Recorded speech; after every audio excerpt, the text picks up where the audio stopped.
السلام عليكم ورحمة الله وبركاته. إن الحمد لله نحمده ونستعينه ونستغفره ونعوذ بالله من شرور أنفسنا ومن سيئات أعمالنا. من يهده الله فلا مضل له ومن يضلل فلا هادي له. وأشهد أن لا إله إلا الله وحده لا شريك له وأشهد أن محمدا عبد الله ورسوله الذي أرسله الله بالحق وبشيرا ونذيرا وداعيا إلى الله بإذنه وسراجا منيرا. أما بعد فإن أصدق الحديث كتاب الله وخير الهدي هدي محمد صلى الله عليه وسلم وشر الأمور محدثاتها وكل محدثة بدعة وكل بدعة ضلالة وكل ضلالة في النار أو كما قال عليه الصلاة والسلام. يقول الله سبحانه وتعالى: ولا تكونوا كالذين تفرقوا واختلفوا من بعد ما جاءهم البينات وأولئك لهم عذاب عظيم. সম্মানিত উপস্থিতি, সুধী মণ্ডলী, দিনী ভাই বোনেরা, শুরুতে আল্লাহ রাব্বুল আলামিনের অসংখ্য শুকরিয়া আদায় করছি যে মহান রাব্বুল ইজ্জত ওয়াল জালাল অত্যন্ত মেহেরবানি করে আমাদেরকে আজকের এই দিনে অত্যন্ত গুরুত্বপূর্ণ একটি দিনী মজলিসে একত্রিত হওয়ার, সমবেত হওয়ার তৌফিক দিয়েছেন। আল্লাহ রাব্বুল আলামিনের শুকরিয়া আদায় করি, আলহামদুলিল্লাহ। এরপর আমরা, আপনাদের জানা আছে যে গত দার্সে আমরা যে বিষয়টি নিয়ে আলোচনা করে আসছি, যে বিষয়টি নিয়ে ইতিমধ্যে অনেকগুলো দার্স হয়েছে।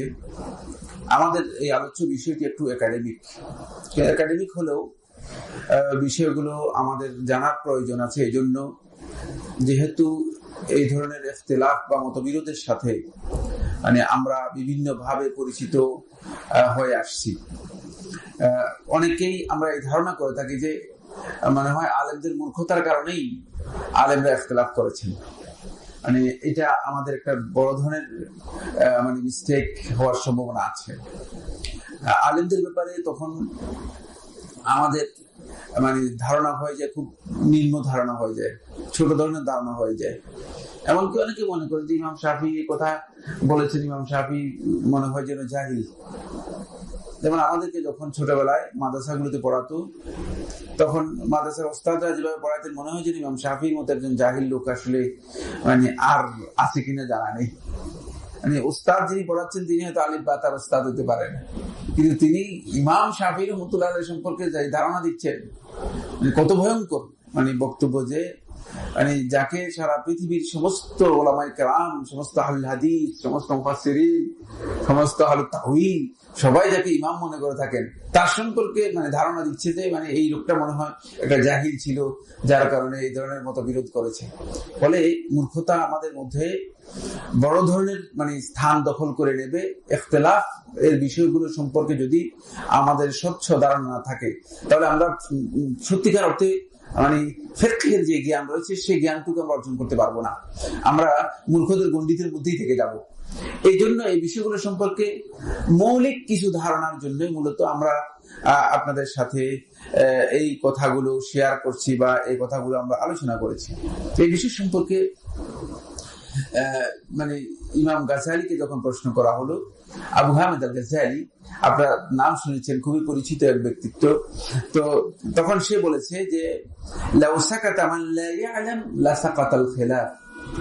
যদি লাউ সাকাতা মান লা ইয়ালাম, যে ব্যক্তি জানে না, যার কাছে শরিয়ার জ্ঞান নেই, ইসলামের মৌলিক জ্ঞানগুলো যার কাছে নেই, সে যদি চুপ থাকতো, লা সাকাতাল খিলাফ, তাহলে মতবিরোধও হারিয়ে যেত, মতবিরোধটাও কি হয়ে যেত, দূর হয়ে যেত। মতবিরোধের মৌলিক কারণের মধ্যে একটা কারণ হচ্ছে মতবিরোধ মূলত মূর্খতার কারণেই, মূর্খতার উপর ভিত্তি করে, বেস করে মূলত মতবিরোধটা বেশিরভাগ প্রসার লাভ করেছে। ফলে দেখা যায় যে কোনো একজন লোক যখন কোনো বিষয় সম্পর্কে জ্ঞান রাখে না, তখন সেই দেখা যায় মতবিরোধ নিয়ে আসে, মনে করে যে মতবিরোধ দিয়ে কোন রকম ফাঁক বের করা যায় কিনা, এই ধরনের একটা চিন্তা নিয়ে আসে। ফলে আমরা দেখতে পাই যে সমস্ত কারণে মতবিরোধ হয়েছে, যে সমস্ত কারণগুলো আলেমদের মাঝে ফাকিহদের মাঝে অথবা উসুল এর যারা জ্ঞানী ছিলেন তাদের মাঝে মতবিরোধ তৈরি হয়েছে। এই জ্ঞানগুলো সম্পর্কে যদি আমরা সত্যিকার জানতে পারতাম, তাহলে আমাদের মাঝে আজকে যে বৈষম্য, যে মতপার্থক্য, যে ইফতিরাক বা ফিরকাবন্দি আছে, এই ফিরকাবন্দিগুলো কোনো কারণেই স্থান পেত না যদি আমরা এই মতবিরোধের কারণগুলো বের করতে পারতাম। বুঝতে পেরেছেন কিনা?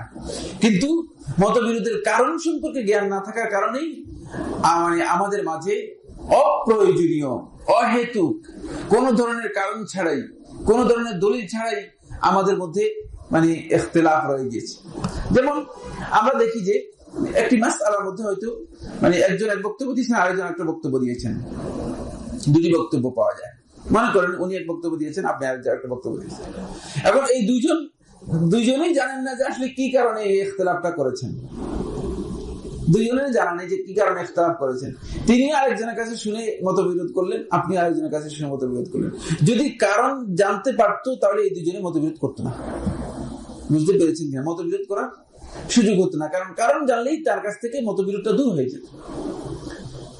যেমন আজকে মেডিকেল সায়েন্স এটা বলতেছে যে যেই সমস্ত রোগের কারণ উদ্ঘাটন করা যায়নি সেগুলোর চিকিৎসা উদ্ঘাটন করা যায়নি। বুঝতে পেরেছেন কিনা? কারণ চিকিৎসা করতে হলে তো কারণ জানতে হবে, কি কারণে আপনার এই রোগগুলো সৃষ্টি হচ্ছে। যে রোগের কারণ উদ্ঘাটন করা যায়নি সেই রোগের চিকিৎসাও কি করা যায়নি, উদ্ঘাটন করা যায়নি। যদি কারণটা উদ্ঘাটন করা যেত তাহলে চিকিৎসাও কি সেখানে বেরিয়ে আসতো।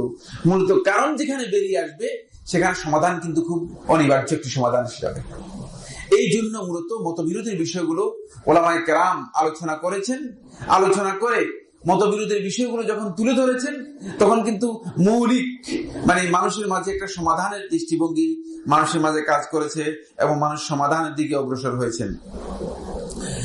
আমরা গত দার্সের মধ্যে মারিফাতু আসবাবিল খিলাফ ইখতিলাফের যে কারণগুলো আছে, এই কারণগুলো জানার কতগুলো ফায়দা, কতগুলো উপকারিতা যেগুলো আছে সেগুলো নিয়ে কিছু কথা আমরা আপনাদের সামনে তুলে ধরেছি। কিছু উদাহরণ আমরা পেশ করেছি। খেয়াল রাখতে হবে যে এই দার্সের মধ্যে যে উদাহরণগুলো আমরা পেশ করছি এটা শুধুমাত্র উদাহরণ হিসেবে পেশ করতেছি। বুঝতে পেরেছেন? এটা কিন্তু এই মাসআলার হুকুম নয়। আবার আরেকজন এই কথা মনে করতে পারেন যে মনে হয় এই মাসআলার মধ্যে সাইফুল্লাহ ভাই এই বক্তব্য দিয়ে গেছেন, এই বক্তব্য এই মাসআলার আলোচ্য বিষয় না। জাস্ট উদাহরণ হিসেবে এই মাসআলাটি আমরা এখানে তুলে ধরেছি। এখানে এই মাসআলার হুকুম কি সেটা আমাদের আলোচ্য বিষয় নয়, কারণ হুকুমের মাসআলাটি হুকুমটা কি হবে সেটা আরেকটি বিষয়, এখানে আমাদের আলোচ্য বিষয় নয়। ইখতিলাফ যুগে যুগে আলেমদের মাঝে যখনই ইখতিলাফ হয়েছে, মূলত ইখতিলাফের ভিত্তি ছিল, আমি বলেছি একেবারে প্রথম যখন আলোচনা শুরু করি, ইখতিলাফের মুস্তানাদ ছিল, ভিত্তি ছিল, দলিল ছিল যে ইখতিলাফ শরীয়তের বিধানের উপর নির্ভর করে, শরীয়তের দলিলের উপর নির্ভর করে ইখতিলাফটি হয়েছে। প্রবৃত্তির অনুসরণ করার জন্য নয়, নিজের ইগোর জন্য নয়। কিন্তু আমি যখন তুলনামূলক আলোচনা করেছি, আপনাদের খেয়াল আছে কিনা, তখন এটা আমি বলেছি সেই যুগের আলেমদের অর্থাৎ মুতাকাদ্দিমিনদের, পূর্ববর্তী আলেমদের ইখতিলাফের সাথে আমাদের ইখতিলাফের মধ্যে বিশাল পার্থক্য রয়েছে। আমাদের ইখতিলাফ দলিলের উপর ভিত্তি করে নয়, আমাদের ইখতিলাফ হচ্ছে প্রবৃত্তির উপর ভিত্তি করে। বুঝতে পেরেছি না? ওইবার রহমাতুল্লাহ ইখতিলাফ এটা দলিলের উপর ভিত্তি করেছিল, প্রবৃত্তির উপর, ইগোর উপর ভিত্তি করে নয়। এখন আমাদের ইখতিলাফটা হচ্ছে ইগোর উপর ভিত্তি করে। আমি মাসআলা দিয়েছি, আমি মনে করবো যে আমি যেহেতু মাসআলা দিয়েছি আমাকে আমার এই মাসআলা ঠিক রাখতে হবে, দলিল বললাই যাক। এটি কোন আহলুল ইলমের কোন যুগে কোন আলেমের বক্তব্য ছিল না। জাহিল ব্যক্তি ছাড়া কোন যুগে কোন আলেমের বক্তব্য ছিল না যে যদি কোন কারণে তার বক্তব্যের মধ্যে ভুল প্রমাণিত হয় তিনি বলবেন যে আমার এই বক্তব্য ভুল। আলেমরা এটা বলেছেন। বুঝতে পেরেছেন কিনা? আলেমরা বলেছেন যে হ্যাঁ আমার বক্তব্য ভুল। কিন্তু আমাদের যুগে জাহিলরা এই কথা বলতেছে যে না আমার বক্তব্য ভুল না, আমার বক্তব্য ঠিক আছে। এখন নিজের ইগোকে বাস্তবায়ন করার জন্য তিনি তার বক্তব্যকে প্রমাণ করার জন্য প্রয়োজনে কোরআন এবং হাদিসের ঘাট ভেঙে নিজের বক্তব্য প্রমাণ করার চেষ্টা বা অপচেষ্টা চালিয়ে যাচ্ছেন। বুঝতে পেরেছেন কিনা? ফলে এই যুগের ইখতিলাফ মূলত আসলে আগের যে ইখতিলাফ রয়েছে সেই ইখতিলাফের সাথে অনেক বড় ধরনের ফারাক পার্থক্য রয়েছে। আসুন আমরা মৌলিক যে কারণগুলো এখানে আলোচনা করতে পারি, যেগুলো আমরা আলেমদের মাঝে মতবিরোধের কারণগুলো যদি আমরা জানতে পারি, সেগুলোতে আমরা যে ফায়দাগুলো লাভ করব। তার মধ্যে 1 নম্বর পয়েন্ট হচ্ছে, আপনি এটা গত আমরা আলোচনার মধ্যে বলেছিলাম উসুলের ব্যাপারে, মারিফাতু উসুলিল আইম্মাতি ওয়া তারাইকিহিম ওয়া মানাহিজিহিম ফি ইসতিনবাতিল আহকাম আশ-শারঈয়্যা। শরীয়তের যে আহকামগুলো আছে, এই আহকামগুলো উদ্ঘাটনের ক্ষেত্রে আলেম এবং ফাকিহদের মেথোডোলজি কি ছিল, পদ্ধতি কি ছিল, তরিকা কি ছিল, এবং তাদের মূলনীতিগুলো কি ছিল, এক্সিমগুলো কি কি ছিল, যেগুলোর উপর তারা নির্ভর করে মূলত এই শরীয়তের এই বিধানগুলো বর্ণনা করেছেন, সেগুলো কি ছিল, এটা আপনি খুব সহজে বুঝতে পারবেন।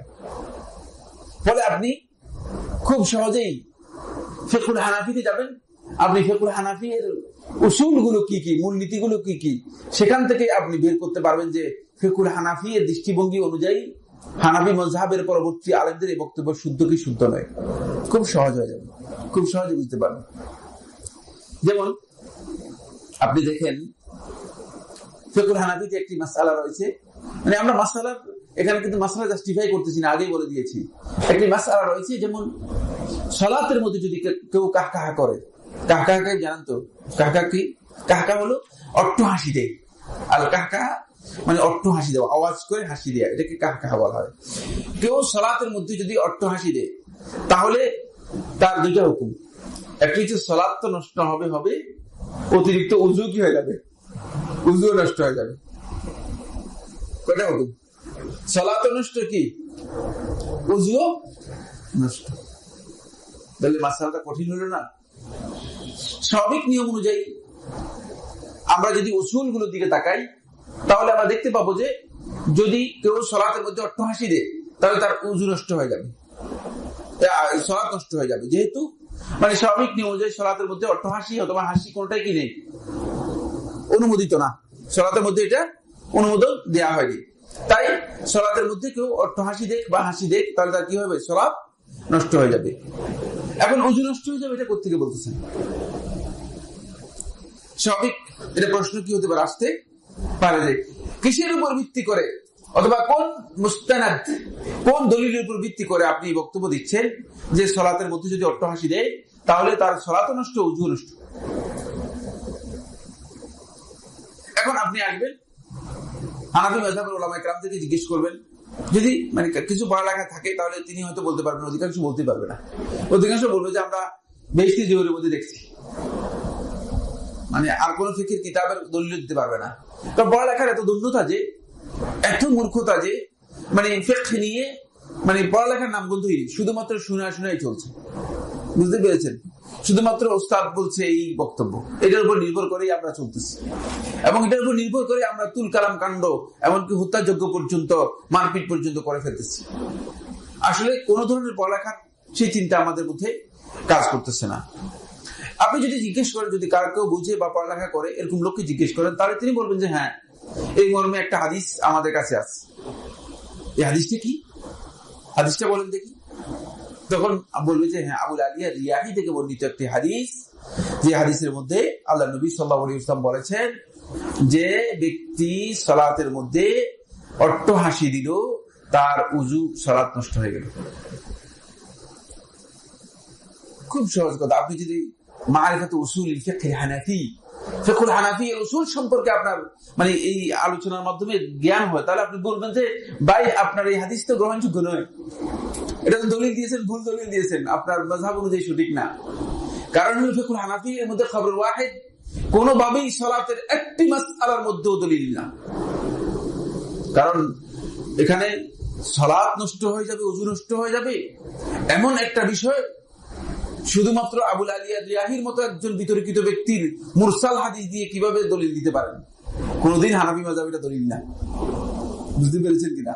তাহলে আপনি উসুল জানলে বলবেন যে আপনার হানাফি মাযহাব অনুযায়ী এই বক্তব্য শুদ্ধই না, আপনি যে দলিল দিয়েছেন এই বক্তব্য হানাফি মাযহাবে গ্রহণযোগ্য। কোনোভাবেই গ্রহণযোগ্য। এই জন্য মাযহাবের উসুল সম্পর্কে জানলে আপনি বলতে পারবেন যে মাযহাবের পরবর্তী যুগের উলামায়ে কেরাম যেখানে গিয়ে মিস্টেক করেছেন ইজতিহাদের মধ্যে, তাদের ওই মিস্টেক গুলো ক্লিয়ার হয়ে যাবে। কোনোভাবেই আবু হানিফা রাহমাতুল্লাহ আলাইহির কাছে এটা অ্যালাউড না। কারণ আবু হানিফা রাহমাতুল্লাহ আলাইহি, আমার সামনে আমাদের আলোচনার মধ্যে আসবে, আবু হানিফা রাহমাতুল্লাহ আলাইহি খবর ওয়াহিদের ব্যাপারে বলেছেন ফীমা তাউমু বিহিল বালওয়া, এমন বিষয় যে বিষয়ে মূলত ব্যাপক সম্পৃক্ততা রয়েছে। সালাতের মাসালা কি আপনি বলে করেন ব্যাপক সম্পৃক্ততা রয়েছে কিনা? নেই, প্রশ্নই আসে না। সালাতের মাসালার চেয়ে ব্যাপক সম্পৃক্ততা আর কি হতে পারে? কারণ এটা ব্যক্তিগত ইন্ডিভিজুয়াল বিষয় ছিল না, অনেক ব্যাপক সম্পৃক্ততার বিষয় হচ্ছে সালাতের মাসালা। তো সালাতের মাসালার ব্যাপারে আপনি আবুল আলিয়ার মতো মানে এক ধরনের বিতর্কিত ব্যক্তি যার হাদিস রিয়াহ, ওলামায়ে কেরাম বলেছে হাদিস বাতাসের মতো, মোটেও গ্রহণযোগ্য নয়, এমন ব্যক্তির হাদিস দিয়ে দলিল দিবেন, অথচ ফিকহুল হানাফিতে খবর ওয়াহিদ সহিহ হাদিসই গ্রহণযোগ্য নয়। তাহলে কিভাবে আপনি মনে করছেন যে ফিকহুল হানাফির উসুল অনুযায়ী, মূলনীতি অনুযায়ী আপনার এই দলিল হতে পারে? মোটেও দলিল না, মোটেও দলিল না। তাহলে উযু নষ্ট হওয়ার বক্তব্য একেবারেই ভিত্তিহীন। একেবারে কি ভিত্তিহীন? ভিত্তিহীন হওয়ার কোন দলিল? যেমন উযুর মাসআলা ফীমা তাউমু বিহিল মালওয়া, উযুর মাসআলা হচ্ছে এমন মাসআলা যার সাথে ব্যাপক সম্পৃক্ততা রয়েছে, আছে কিনা? রাসূল সাল্লাল্লাহু আলাইহি ওয়াসাল্লাম উযু কি দুইজনকে শিক্ষা দিয়েছেন? ব্যাপারটা এমন কিনা শুধু দুইজন সাহাবীকে উযু শিক্ষা দিয়েছেন, নাকি মানে যারা ইসলাম গ্রহণ করেছে তারা সবাই উযু রাসূল সাল্লাল্লাহু আলাইহি ওয়াসাল্লাম থেকে শিক্ষা গ্রহণ করেছে? সবাই। উযুর মাসআলা দুই একজনকে শিক্ষা দেন নাই। ফীমা তাউমু বিহিল বালওয়া, যদি ব্যাপক সম্পৃক্ততা যে মাসআলার মধ্যে রয়েছে এমন মাসআলা। এখন উযুর মাসআলার মধ্যে যদি আপনি একটা মিথ্যা হাদিস এনে মানে গাদ মসে করার ব্যাপারে দলিল দেন, আপনি যদি বলেন যে হ্যাঁ মিথ্যা হাদিস এটা দলিল, তাহলে এটা কিয়ামত পর্যন্ত দলিল হবে কিনা হানাফি মাযহাবের মধ্যে? মিথ্যা কথা, হানাফি মাযহাবের মধ্যে এটা মিথ্যা, এটা হানাফি মাযহাবের মধ্যেই গ্রহণযোগ্য না। হানাফি মাযহাবের উলামায়ে কেরাম এটাকে দলিল হিসেবে গ্রহণ করবেন না, কারণ এটা ফীমা তাউমু বিহিল বালওয়া, সহিহ হাদিস পাওয়া গেলে গ্রহণযোগ্য না। তাদের মধ্যে সহিহ হাদিস এখানে গ্রহণযোগ্য নয়। বুঝতে পেরেছেন? যতক্ষণ পর্যন্ত এত সংখ্যক লোক বর্ণনা না করবে, মানে যাদের বর্ণনার ব্যাপারে মিথ্যা হওয়ার কোনো সম্ভাবনা নেই। কারণ এটা রাসূল সাল্লাল্লাহু আলাইহি ওয়াসাল্লাম দুইজনকে গোপনে গোপনে শিক্ষা দিয়ে দিয়েছেন, ব্যাপারটা এমন নয়। এটা মুনাফিকদের মাসআলা নয়। শুধুমাত্র হুযায়ফা রাদিয়াল্লাহু তাআলাকে গোপনে ডেকে আল্লাহ নবী সাল্লাল্লাহু আলাইহি ওয়াসাল্লাম বলে দিয়েছেন যে হুযায়ফা অমুক অমুক মুনাফিক, গোপন মাসআলা নয়। বুঝতে পেরেছেন কিনা? এটা হচ্ছে এমন স্পষ্ট মাসআলা যে মাসআলার ব্যাপারে আল্লাহ নবী সাল্লাল্লাহু আলাইহি ওয়াসাল্লাম কারো কাছে মানে কি রাখেন নাই, কোনো জিনিস গোপন রাখেন নাই, স্পষ্ট করে দিয়েছেন। উযু করেছেন সাহাবায়ে কেরামদের সামনে, উপস্থিত যারা ছিলেন সবাই উযু দেখেছেন, দেখে বলেছেন যে আল্লাহ নবী সাল্লাল্লাহু আলাইহি ওয়াসাল্লামকে উযু করতে দেখেছি, এইভাবে তিনি উযু করেছেন। সুতরাং এখানে আর মানে গুঞ্জাইশ নেই, এখানে কোনো অবকাশ নেই যে একজন এসে বলবে যে হ্যাঁ রাত্রের বেলায় গোপনে রাসূল সাল্লাল্লাহু আলাইহি ওয়াসাল্লাম বলছে যে কি করো, গাঢ় মাসে করো, মিথ্যা হাদিস দিয়ে দলিল দেবে। এখানে খবর ওয়াহিদি দলিল নয় হানাফি মাযহাবের মধ্যে। তাই আপনি যদি এই সাবাবুল খিলাফ জানতে পারেন, কোন কারণে আলেমদের বক্তব্যের মাঝে মতবিরোধ তৈরি হয়েছে, কারণটা কি, তাহলে আপনি উসুলু মাযহাবিহিম, তাদের মাযহাবের উসুল সম্পর্কে জানতে পারবেন, ক্লিয়ার হয়ে যাবে তারা কোন নীতির উপর ভিত্তি করে মূলত বক্তব্য দিয়েছেন।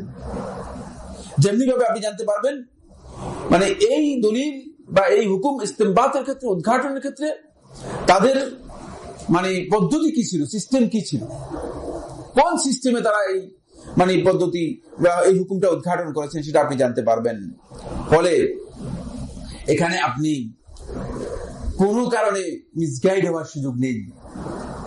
আপনি আসেন মালিকি মাযহাবের মধ্যে, আসেন এসে দেখেন যে ইমাম মালিক রাহিমাহুল্লাহু তাআলা যখনই এমন মাসআলা, যে মাসআলার ব্যাপারে ব্যাপক সম্পৃক্ততা রয়েছে, এই মাসআলার ব্যাপারে যখন ইমাম মালিক রাহিমাহুল্লাহু তাআলা আসছেন, তখন ইমাম মালিক রাহিমাহুল্লাহু তাআলা মদিনাবাসীর আমলকে কি করেছেন, সেখানে গ্রহণ করেছেন।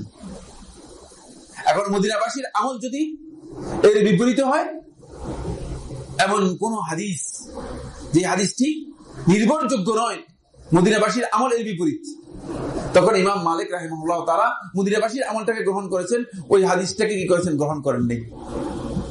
কেন?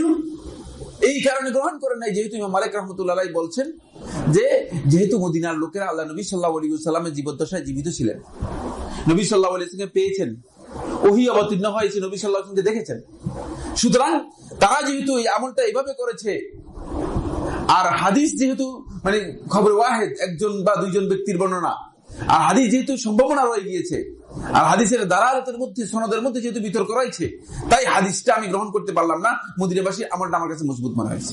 বুঝতে পেরেছি দৃষ্টিভঙ্গিটা? বুঝতে পেরেছেন কিনা? কারণ এখানে ব্যাপক সম্পৃক্ততার বিষয় রয়েছে। ফলে সেখানে ইমাম মালিক রাহিমাহুল্লাহ তাআলা তার উসুল মানহাজ অনুযায়ী কি করেছেন? মদিনাবাসীর আমলটাকে কি করেছেন? প্রাধান্য দিয়েছেন। ফলে আপনি দেখতে পাবেন যে যখন সালাতের মানে কিয়ামুল লাইল, রাতের নামাজ অথবা তারাবিহের নামাজের ব্যাপারে যখন ইমাম মালিক রাহিমাহুল্লাহ তাআলা যখন মানে প্রাধান্য দিতে গিয়েছেন, তখন ইমাম মালিক রাহিমাহুল্লাহ তাআলা তখন মদিনাবাসীর আমলটাকে কি করেছেন? প্রাধান্য দিয়েছেন। মদিনাবাসীর আমলকে প্রাধান্য দিয়েছেন তিনি, যেহেতু মদিনাবাসীর আমল এখানে দঈফ বা দুর্বল অথবা একক বর্ণনাকারী রিওয়ায়াত থেকে মানে তার কাছে শক্তিশালী মনে হয়েছে।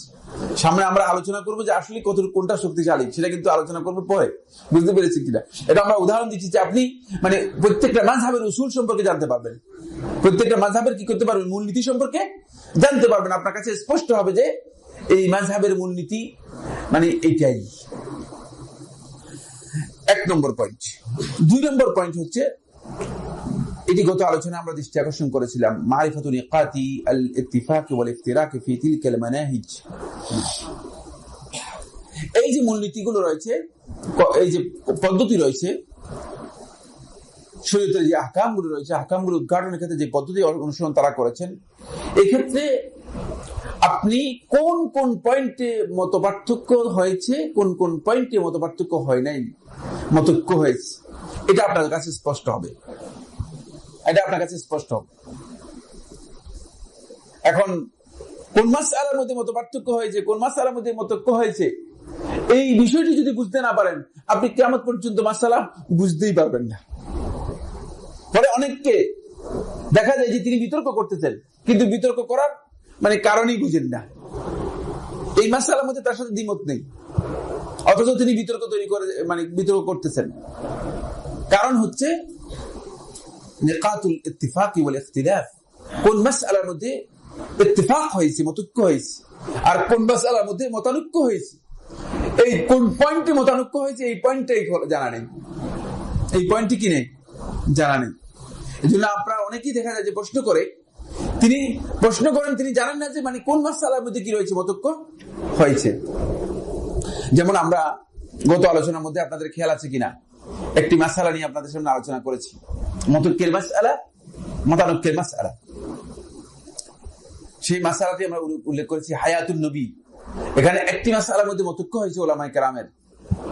গত দার্সে ছিলেন কিনা আপনি? দেখি গত দার্সটা পণ্ড হয়েছে নাকি মোটামুটি কাজে লাগছে দেখি। গত দার্সে কি আলোচনা করেছিলাম হায়াতুন নবী মাসআলার মধ্যে? আলোচনা কঠিন হয়ে যাচ্ছে মনে হয় যেন আপনাদের এই গ্রুপের জন্য। এই গ্রুপে এতটুকু ইলমের সুযোগ নেই মনে হচ্ছে, ঠিক না? হ্যাঁ, আল্লাহ সহজ করবে নাকি? আমরা সহজ করে দিব। আমরা আল্লাহ তাআলা তো সহজ করে দিই, আমরা আরো সহজ করার মতো সুযোগ আছে। আমরা এই পয়েন্টে আলোচনা না করে অন্য পয়েন্টে চলতে যাই। আপনি গত দাসে ছিলেন না? হায়াতুন নবী নিয়ে আলোচনা হয়েছে কিনা? কি আলোচনা হয়েছে কে বলতে পারবেন? গত দাসে একজন আলোচনাটা হয়েছে কোনখানে? মতৈক্য কোন মাসআলার মধ্যে মতৈক্য হয়েছে? একজন, সবাই বললে হবে না, একজন বলতে হবে। সবাই বলতে আমি কিছু বুঝলাম না, আপনারা বুঝলেন না। হ্যাঁ, এখানে মতৈক্যের একটা মাসআলা রয়েছে, সেটা হচ্ছে বারজাখি হায়াতে আল্লাহ নবী সাল্লাল্লাহু আলাইহি ওয়াসাল্লাম জীবিত আছেন, এই ব্যাপারে কিন্তু আহলে সুন্নাত ওয়াল জামাতের সাথে কোনো দ্বিমত নেই অন্য কারোর সাথে। বুঝতে পেরেছেন কিনা? এই ব্যাপারে কোন দ্বিমত নেই। বারজাখি হায়াতের ব্যাপারে কারো কোনো কি নেই, দ্বিমত নেই। তাই এই মাসআলার মধ্যে যদি কেউ এসে ইখতিলাফ করে বসেন, বলে যে বারজাখি হায়াতের ব্যাপারে, তাহলে বুঝতে হবে যে তিনি মাসআলা বুঝেনই নেই। কথা কি বুঝতে পেরেছেন কিনা? কিন্তু ইখতিলাফ হয়েছে অন্য মাসআলা নিয়ে। আমরা এই বিষয় সম্পর্কে আলোচনা করেছি। তাই যে সমস্ত পয়েন্টগুলোতে মতৈক্য হয়েছে, যে সমস্ত পয়েন্টে মতানৈক্য হয়েছে, এই পয়েন্ট যদি আউট করতে না পারেন, তাহলে আপনি কিন্তু ইখতিলাফি মাসআলা বুঝতে পারবেন না। ইখতিলাফি মাসআলা কি করতে পারবেন না? বুঝতে পারবেন না। ফলে আপনি দেখবেন যে মানে এই ইখতিলাফের মধ্যে উলামায়ে কেরামের ইখতিলাফ বুঝতে আপনার কি হয়ে যাবে, মানে অসুবিধা হয়ে যাবে। এগুলো সূক্ষ্ম বিষয়, এগুলো সূক্ষ্ম বিষয়। আমরা গত দার্সের মধ্যে অনেকগুলো উদাহরণ দিয়ে আপনাদের কাছে এটা বুঝাতে চেয়েছি যে মতৈক্যের বিষয়টি মানে সুনির্দিষ্ট, কারণ একটা বিষয় মতৈক্য আছে, আবার মতানৈক্যের বিষয়টি নির্দিষ্ট, ওই বিষয়ে মতানৈক্য হয়েছে, যেখানে মতানৈক্য হয়েছে সেখানেই সাবাবুল খিলাফটা মূলত এই কারণেই ইখতিলাফ হয়েছে, কারণটা সেখানেই বুঝে যাবে যে এই কারণে ইখতিলাফ হয়েছে। আর মতানৈক্য কিছু কিছু মাসালার মধ্যে রয়েছে মতানৈক্য দেখা যায়, কিন্তু এই মতানৈক্য কোনো মানে শুধুমাত্র শাব্দিক মতানৈক্য, শাব্দিক মতবিরোধ, আসলে মতানৈক্য নয়। আসলে কি নয় মতানৈক্য, মানে শাব্দিক ভাবে মতানৈক্য হয়েছে। যেমন শাব্দিক মতানৈক্য বলতে আল্লাহ সুবহানাহু ওয়া তাআলা কোরআন কারীমের মধ্যে তালাক প্রাপ্ত নারীদের ব্যাপারে বলেছেন, ওয়াল মুতাল্লাকাতু ইয়াতারাব্বাসনা বিআনফুসিহিন্না সালাসাতা কুরু। ওয়াল মুতাল্লাকাত, আর তালাকপ্রাপ্ত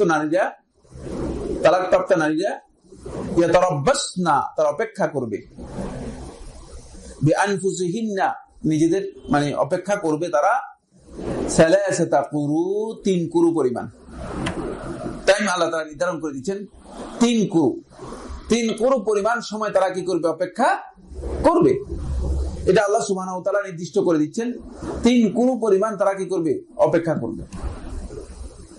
এখন এই কুরু শব্দটা কারউন শব্দের বহুবচন আরবি ভাষায়। কারউন শব্দের বহুবচন হচ্ছে কুরু। এই শব্দ দিয়ে কি বোঝায়? এটি দ্ব্যর্থবোধক শব্দ। দ্ব্যর্থবোধক তো বুঝেন, মানে যে শব্দের একাধিক অর্থ রয়েছে তাকে দ্ব্যর্থবোধক বলা হয় থাকে। দ্ব্যর্থবোধক শব্দ। এই কুরু শব্দটা আরবি ভাষায় বহু অর্থে ব্যবহৃত হয়। তোর মধ্যে এখানে আরবি ভাষায় মানে 2টি মৌলিক অর্থে ব্যবহৃত হয়। কুরু বলতে প্রথম হচ্ছে হাইদকে বোঝায়, মিন্স পিরিয়ডটাকে বোঝায়। আবার কুরু বলতে আরবি ভাষায় তুহুরকে বোঝায়, পবিত্র অবস্থাটাকে বোঝায়। বুঝতে পেরেছেন কিনা? একটা পজিটিভ একটা নেগেটিভ, পুরো উল্টা। দেখতে পেরেছেন? তাহলে এই শব্দ দিয়ে আপনি কুরু দিয়ে কি হাইজকে বোঝাচ্ছেন, মিন্সকে বোঝাচ্ছেন, নাকি কুরু দিয়ে আপনি তুহুরকে বোঝাচ্ছেন, পবিত্র অবস্থাকে বোঝাচ্ছেন? ইখতিলাফ হবে না এখানে? আপনি কি মনে করেন? না, ইখতিলাফ থেকে যাবে। ফলে ইমাম শাফিঈ রাহিমাহুল্লাহ তাআলা, ইমাম আহমদ ইবনে হাম্বল রাহিমাহুল্লাহ তাআলা এবং ইমাম মালিক রাহমাতুল্লাহ এক riwayat অনুযায়ী বলছেন যে কুরু বলতে এখানে তুহুরকে বোঝানো হয়েছে। শাব্দিক পার্থক্য। আর ইমাম আবু হানিফা রাহমাতুল্লাহ আলাইহি আর ইমাম মালিক রাহিমাহুল্লাহ তাআলা একটি riwayat এবং মালিকি মাযহাব যে কুরু বলতে এখানে মূলত হাইজকে বোঝানো হয়েছে। এটাকে কি বোঝানো হয়েছে? হাইজকে বোঝানো হয়েছে। শাব্দিক পার্থক্য। এই ইখতিলাফের উপর মূলত ভিত্তি করে মানে গস বিশাল কোনো পার্থক্য তৈরি হবে না, বড় ধরনের কোনো মানে মৌলিক পার্থক্য নেই, কিন্তু একটা পার্থক্য রয়েছে। সেই পার্থক্যটা হচ্ছে কি পার্থক্য? এর উপর ভিত্তি করা হবে। যদি আমরা এটাকে মানে যারা হাইজ মনে করেছে তাদের মতে কি হবে, যারা তুহুর মনে করেছে তাদের মতে কি হবে, বলতে পারবেন কিনা?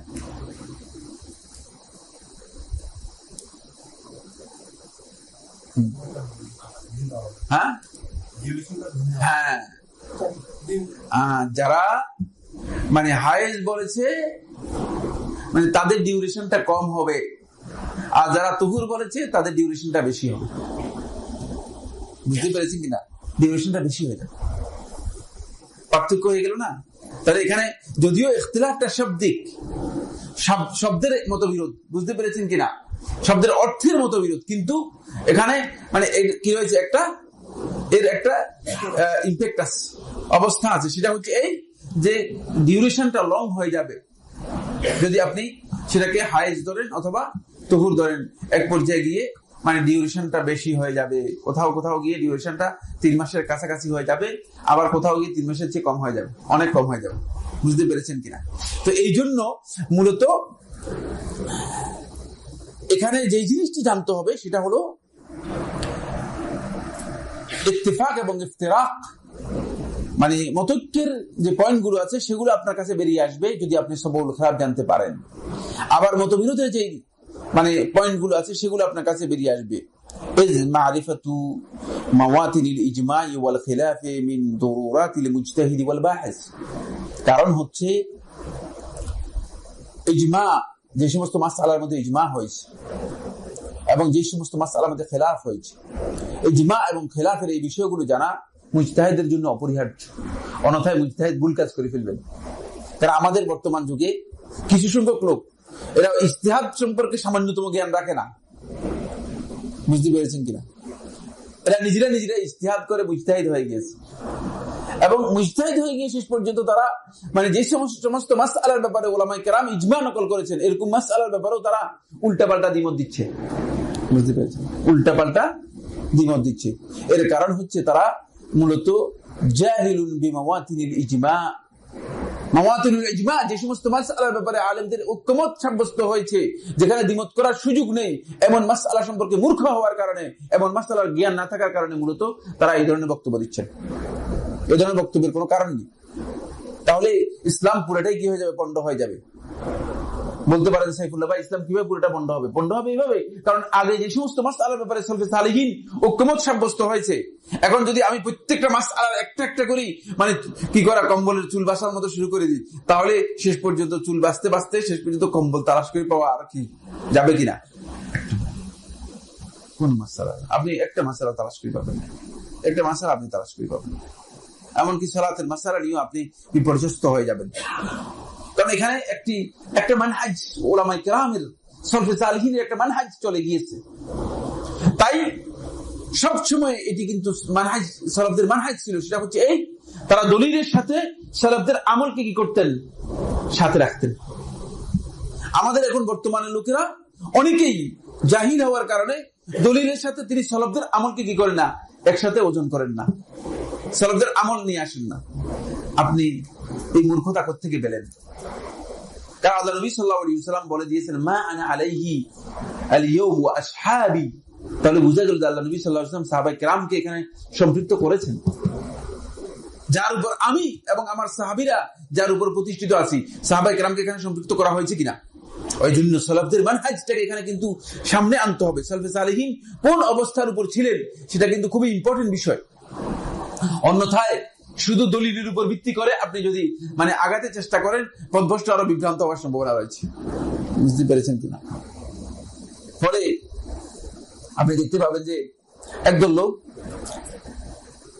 একটা হাদিস ইমাম তিরমিজি রাহিমাহুল্লাহ তাআলা সুনানের মধ্যে বর্ণনা করেছেন, সেটা হচ্ছে সালাতুত তাসবিহের হাদিস। সালাতুত তাসবিহের যে হাদিসটি, এটি শাইখুল ইসলাম ইবনে তাইমিয়া রাহিমাহুল্লাহ তাআলা বলেছেন বাতিল, একেবারেই ফালতু, বাতিল হাদিস, মোটেও গ্রহণযোগ্য নয়। কিন্তু একদল লোক জাহিল হওয়ার কারণে, সালাফদের মানহাজ সম্পর্কে জ্ঞান না রাখার কারণে সালাতুত তাসবিহ বলতেছে যে এটা একটা সালাত। শুধুমাত্র ওই মানে বাতিল হাদিসের উপর নির্ভর করেই মানে বলতেছেন যে এটা একটা সালাত।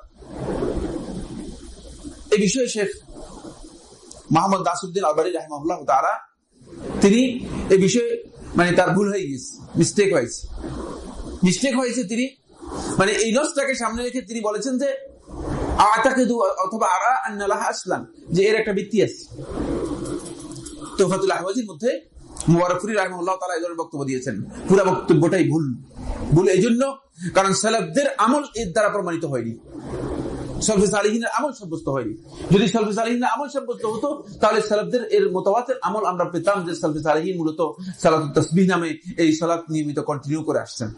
কিন্তু আমরা দেখি যে সালাফরা এটা কেউ এই কাজ করেছেন, বরং আহমদ ইবনে হাম্বল রাহমাতুল্লাহ আলাইহি তিনিও কি করেছেন, বলেছেন যে না, লা ইউজিবুনি হাদা, এটা আমাকে খুব বেশি মানে পছন্দ করে না, আমি খুব বেশি পছন্দ করিনি, তিনি পছন্দ করেননি। এবং এর হাদিস শাইখুল ইসলাম ইবনে তাইমিয়া রাহিমাহুল্লাহ তাআলা স্পষ্ট করে বলেছেন যে হাদিসটি বাতিল, গ্রহণযোগ্য নয়। কারণ হাদিস পাওয়া গেলেই হাদিসের ব্যাপারে আপনাদেরকে জানতে হবে যে হাদিসের ব্যাপারে যথেষ্ট জালজালিয়াতি কি হয়েছে। আবার এখান থেকে আপনারা ওই কোরআনী গ্রুপের মতো বলবেন না যে যেহেতু যথেষ্ট জালজালিয়াতি হয়েছে তাহলে আমরা হাদিসটাকে বাদ দেওয়ার চেষ্টা করি না। এটা আরেকটা বিভ্রান্তি, বুঝতে পেরেছেন কিনা? কারণ এখানে আরো বড় বিভ্রান্তি। যথেষ্ট জালজালিয়াতি হলেও কিন্তু আল্লাহ নবী সাল্লাল্লাহু আলাইহি ওয়াসাল্লামের একটি বড় অঙ্কের হাদিস, বিশাল একটা গ্রুপ অফ হাদিস আল্লাহ নবী সাল্লাল্লাহু আলাইহি ওয়াসাল্লাম আমাদের কাছে সহিহ সনদে সহিহ বর্ণনার মাধ্যমে এবং সালফে সালেহিনের আমলের মাধ্যমে প্রমাণিত রয়েছে, যার মাধ্যমে দ্বীন পালন করার জন্য যতটুকু দরকার ততটুকু হাদিস আমাদের কাছে সহিহ সনদে কি এসেছে, সহিহ সনদে আছে। তাই এই কথা বলার দরকার নেই যে হাদিস একেবারে কমপ্লিট, পরিপূর্ণরূপে হাদিসকে বাতিল করে দিতে হবে, এটা বলার সুযোগ নেই। কারণ উলামায়ে কেরাম আহলে হাদিসগণ, মুহাদ্দিসিনগণ যুগে যুগে হাদিসের বিষয়গুলোকে যথেষ্ট তাহকিক করে আমাদের কাছে মোটামুটি হাদিসের একটা বিশাল সংখ্যক হাদিস সহিহ সনদে আমাদের কাছে রেখে গেছেন, যেগুলো থেকে আমরা আমল করতে পারি, আমাদের আমল করার সুযোগ আছে। কিন্তু এখানে একটি বিষয় জানতে হবে, সেটা হলো এই হাদিসের ব্যাপারে জালজালিয়াতি হয়েছে। হাদিসের 3টি পয়েন্টে কি সমস্যা তৈরি হয়েছে। একটা হচ্ছে হাদিসের জালজালিয়াতির বিষয়টি, আরেকটি হলো হাদিসের ব্যাপারে রিওয়ায়াত বিল মানা হয়েছে। এটাও কিন্তু ভয়ঙ্কর বিষয়। রিওয়ায়াত বিল মানা বলা হয় তাকে হাদিসের ভাব কি করা হয়েছে, ভাবটাকে সামনে রেখে, হাদিসের যে ভাব আছে এই ভাবটাকে সামনে রেখে হাদিসের বর্ণনা করেছেন বর্ণাকারী। কখনো কোনো বর্ণাকারী হুবহু শব্দ তার মুখস্থ ছিল না, ভুলে গিয়েছেন, কাছাকাছি শব্দ ভাবটা কি করেছেন, তুলে ধরেছেন। অথচ আল্লাহ নবী সাল্লাল্লাহু আলাইহি ওয়াসাল্লাম হুবহু শব্দ যদি আপনি জানতেন, তাহলে আপনি এখান থেকে যেই নির্দেশনা লাভ করতে পারতেন, যদি হুবহু শব্দ না জানতে পারেন সেই নির্দেশনা লাভ করতে পারবেন কিনা। কারণ হুবহু শব্দটা হচ্ছে ওয়াহি, খেয়াল রাখতে হবে। হুবহু শব্দটা হচ্ছে ওয়াহি, আর আপনি যে ভাবটা উল্লেখ করেছেন এই ভাবটা ওয়াহি কিনা, না এটা হলো ওহির মিনিং। বুঝতে পেরেছেন? কোরআনের মিনিং আর কোরআন এটা কি এক জিনিস কিনা। এই জন্য দুনিয়ার সমস্ত উলামায়ে কেরামের ঐক্যমতে সাব্যস্ত হয়েছে এই কথা, যে কোরআনের মিনিং যদি কেউ করে মিনিং পড়ে, তাহলে সে কোরআনও পড়লো না, এটা কোরআন নয়। যতক্ষণ পর্যন্ত কোরআনের টেক্সট এবং মিনিং একসাথে না করবে, ততক্ষণ পর্যন্ত কি হবে না, কোরআন হবে না। শুধু মিনিং দিয়ে কি হবে না, কোরআন সাব্যস্ত হবে না। শুধু মিনিং এর মাধ্যমে কোরআন সাব্যস্ত হবে না। তাই হাদিসের মধ্যে মূলত আরেকটি সমস্যা হয়েছে, সেটা হচ্ছে ভাবের মধ্যে। যেহেতু ভাবের মাধ্যমে রিওয়ায়াত বিল মানা, হাদিসের বাবার্থ বর্ণনা করা হয়েছে, মানা বর্ণনা করা হয়েছে। যেমন হাদিসের জালজালিয়াতির বিষয় রয়েছে, তেমন পাশাপাশি রিওয়ায়াত বিল মানা হয়েছে হাদিসের। আর 3 নম্বর যে পয়েন্টে হাদিসের সমস্যা তৈরি হয়েছে, যে সমস্যাগুলো এসেছে হাদিসের মধ্যে, সেটা হলো এই হাদিসগুলোর সাথে, হাদিসের শব্দের সাথে পরবর্তী যুগের বর্ণনাকারীদের আমল হাদিসের মধ্যে কি হয়ে গেছে, ঢুকে গিয়েছে। কখনো কখনো হাদিসের শব্দের মধ্যে অন্য পরবর্তী যুগের বর্ণনাকারীদের আমল সহ কি হয়ে গেছে একসাথে। যখন আমল বর্ণনা করেছে, এটি বর্ণনাকারীর আমল, কিন্তু পরবর্তী বর্ণনাকারী যিনি বর্ণনা করেছেন তিনি বর্ণনাকারীর আমল হিসেবে বর্ণনা করেছেন। এর পরবর্তী বর্ণনাকারী ওই আমলটুকুকে হাদিসের সাথে ইনক্লুড করে দিয়েছে। বুঝতে পেরেছেন কিনা? কিন্তু তিনি আসলে জালিয়াতি করার উদ্দেশ্যে করেননি। এটা বুঝতে পেরেছেন কথাটা? এটা কিন্তু ভয়ঙ্কর বিষয়। এখন এটা কি হাদিসের টেক্সট, নাকি এটা আসলে ওই বর্ণনাকারী থেকে মুদ্রাজ, বর্ণনাকারী থেকে এটা ঢুকে গিয়েছে? এটা বুঝতে হলে ওই পর্যায়ের আলেম না হলে, ওই পর্যায়ের জ্ঞানী না হলে এটা সম্ভব না। ফলে হাদিসের মধ্যে এই সমস্যার কারণে উলামায়ে কেরাম হাদিসের এই সতর্কতার সাথে সালাফদের মানহাজটাকে কি করেছেন, এখানে এড করেছেন। যখন আপনি সালাফদের মানহাজের দিকে তাকাবেন, তখন আর হাদিসের দিকে তাকাবেন, তখন আপনার কাছে স্পষ্ট হবে, আপনি বুঝতে পারবেন যে হ্যাঁ, এই হাদিস এর বর্ণনা এবং সালাফদের মানহাজের সাথে মিল রয়েছে। তাহলে বোঝা গেল যে এটাই মূলত বক্তব্য, এটাই গ্রহণযোগ্য। আর যখন দেখতে পাবেন না এই হাদিস সালাতুত তাসবিহের হাদিস সালাফদের আমলের সাথে কোনো মিল নেই, তাহলে আপনি বুঝতে সহজ হয়ে যাবে যে এই হাদিস কোনোভাবেই কি হতে পারে না, হাদিসের সহিহ বর্ণনা হতে পারে না, যেহেতু সালফে সালিহিনের আমল এর দ্বারা সাব্যস্ত হয়নি। যেমন লাইলাতুল নিসফি মিন শাবানের হাদিসগুলো শুধু সনদের উপর ভিত্তি করে শেখ নাসিরউদ্দিন আলবানী রাহিমাহুল্লাহ তাআলা লাইলাতুল নিসফি মিন শাবানের হাদিসগুলোকে কোথাও কোথাও গিয়ে তিনি হাসান অথবা সহিহ বলে দিয়েছেন। কিসের উপর ভিত্তি করেছেন? শুধু সনদের উপর ভিত্তি করে। হাদিস কিন্তু শুধু সনদের উপর ভিত্তি করে কি হয় না, হাদিসের বিশুদ্ধতা যাচাই করা হয় না। সনদের সাথে হাদিসের মতন কি, অবশ্যই হাদিসের মতনের বিশুদ্ধতার বিষয়টি কি করতে হবে, যাচাই করতে হবে। কিন্তু শুধু সনদের উপর ভিত্তি করে যখন বলে দিয়েছেন, ফলে লাইলাতুন নিসফি মিন শাবান, শাবানের 15 তারিখ অথবা 14 তারিখ যে রজনীর কথা বলেছেন, মধ্য রজনী, এই হাদিসগুলোকে সহিহ বলে দেওয়ার কারণে দেখা গিয়েছে যে একদল লোক বারবার প্রশ্ন উত্থাপন করতেছেন যে, বলছেন না এই ব্যাপারে তো নাসিরউদ্দিন আলবানী রাহমাতুল্লাহ আলাইহি হাদিস সহিহ করে গেছেন। ভুল কথা। আপনি আগে জানতে হবে যে নাসিরউদ্দিন আলবানী রাহমাতুল্লাহ তাআলার এই শুদ্ধ করার কাজটি শুদ্ধ হয়েছে কিনা। কারণ সালাফদের মানহাজ যখন আপনি জানবেন, দেখবেন যে না, সালাফে সালেহিন এই রাত সম্পর্কে জানতেন না, মদিনাবাসী জানতেন না, মক্কাবাসী জানতেন না, ইরাকের লোকেরা জানতেন না। সালাফদের আমল দ্বারা মোটে প্রমাণিতই হয়নি। তাহলে সালফে সালেহিন আপনি মনে করেন যেখানে নবী সাল্লাল্লাহু আলাইহি ওয়াসাল্লাম মদিনায় আসার পর থেকে ইসলামের মৌলিক বিধানগুলো আলোচনা করেছেন, সেখানে মদিনাবাসীই জানতেন না এমন আমল আপনি মনে করেন এটা কি কোনোভাবেই মানে হাদিসের বর্ণনার মাধ্যমে সাব্যস্ত হতে পারে কিনা? প্রশ্নই আসে না। ফলে এটা সালফে সালেহিনের মানহাজের পরিপন্থী হওয়ার কারণে এই হাদিসগুলো মূলত গ্রহণযোগ্য নয়। এই হাদিসগুলোর বিশুদ্ধতা বিতর্কিত, বিশুদ্ধতামূলক কোনোভাবেই কি নয়, প্রমাণিত হয়নি। তাই এই বিষয়গুলো মূলত আমাদের কাছে স্পষ্ট হবে যখন আমরা এটি জানতে পারবো যে মাওয়াতিনুল ইজমা ওয়াল খিলাফ এটি মুজতাহিদের জন্য খুবই গুরুত্বপূর্ণ। মুজতাহিদ ব্যক্তি সালাফদের আমল না জেনে আন্দাজের উপর ইজতিহাদ করে যাচ্ছেন।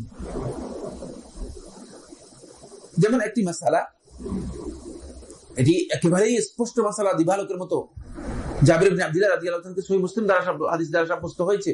সেটা হলো এই, আল্লাহ নবী সাল্লাল্লাহু আলাইহি ওয়াসাল্লাম কুরবানির মধ্যে আল্লাহ নবী সাল্লাল্লাহু আলাইহি ওয়াসাল্লাম গরু এবং উটের মধ্যে শেয়ার করাকে, ইশতেরাককে আল্লাহ নবী সাল্লাল্লাহু আলাইহি ওয়াসাল্লাম অনুমোদন দিয়েছেন। এটা বিশুদ্ধ হাদিস দ্বারা প্রমাণিত হয়েছে এবং এটি মুজমা আলাইহি মাসআলা, সমস্ত উলামায়ে কেরামের ইজমার মাধ্যমে এটি সাব্যস্ত হয়েছে। এখন একদল লোক আন্দাজের উপর জ্ঞান না রাখার কারণে, এই ইজমায়ের জ্ঞান তাদের কাছে না থাকার কারণে আন্দাজের উপর ফতোয়া দিয়ে বলতেছে যে না, এটা জায়েজ নেই, এটা শুধুমাত্র সফরের জন্য নবী সাল্লাল্লাহু আলাইহি ওয়াসাল্লাম বলেছেন। এটা একেবারেই ভুল, বিভ্রান্ত মাসআলা। এই মাসআলা সম্পর্কে জ্ঞান না থাকার কারণে, মূর্খতার কারণে ইজতিহাদ করতেছেন। মুজতাহিদ ব্যক্তি যখন সালাফদের আমল সম্পর্কে জানবে, মাওয়াতিনুল ইজমা কোন কোন পয়েন্টে গিয়ে সালাফদের মতৈক্য হয়েছে এই বিষয়গুলো সম্পর্কে জানবে, তখন মুজতাহিদ ব্যক্তি মূলত মানে মৌলিক অপরিহার্য এই বিষয়ে জ্ঞানের ব্যাপারে তার মৌলিক জ্ঞান হলে তিনি বিভ্রান্ত হবেন না, তিনি ইজতিহাদের মধ্যে ভুল করবেন না। অন্যথায় ইজতিহাদের মধ্যে ভুল হয়ে যাবে, এই যে আন্দাজে ইজতিহাদ করে ফেলবেন।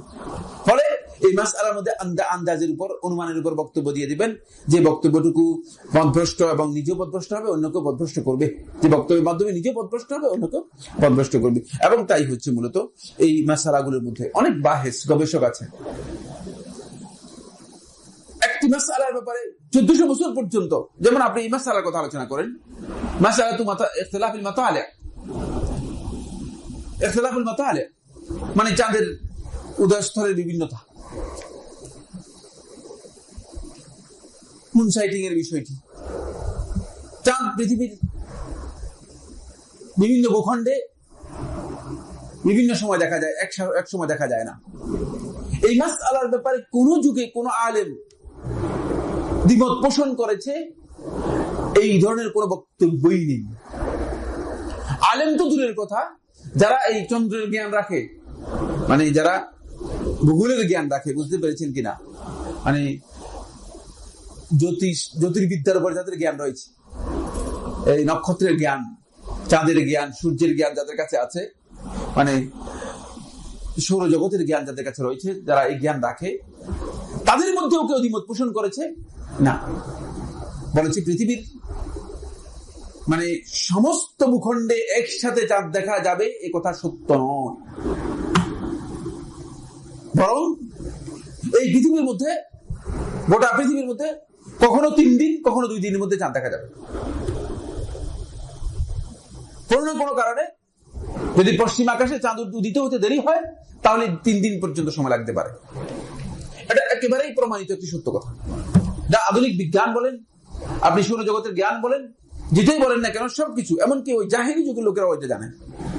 জাহেলি যুগের লোকদের বক্তব্য এখানে সাব্যস্ত হয়েছে, বুঝতে পেরেছেন? তারাও জানতো যে এটা এভাবেই হয়।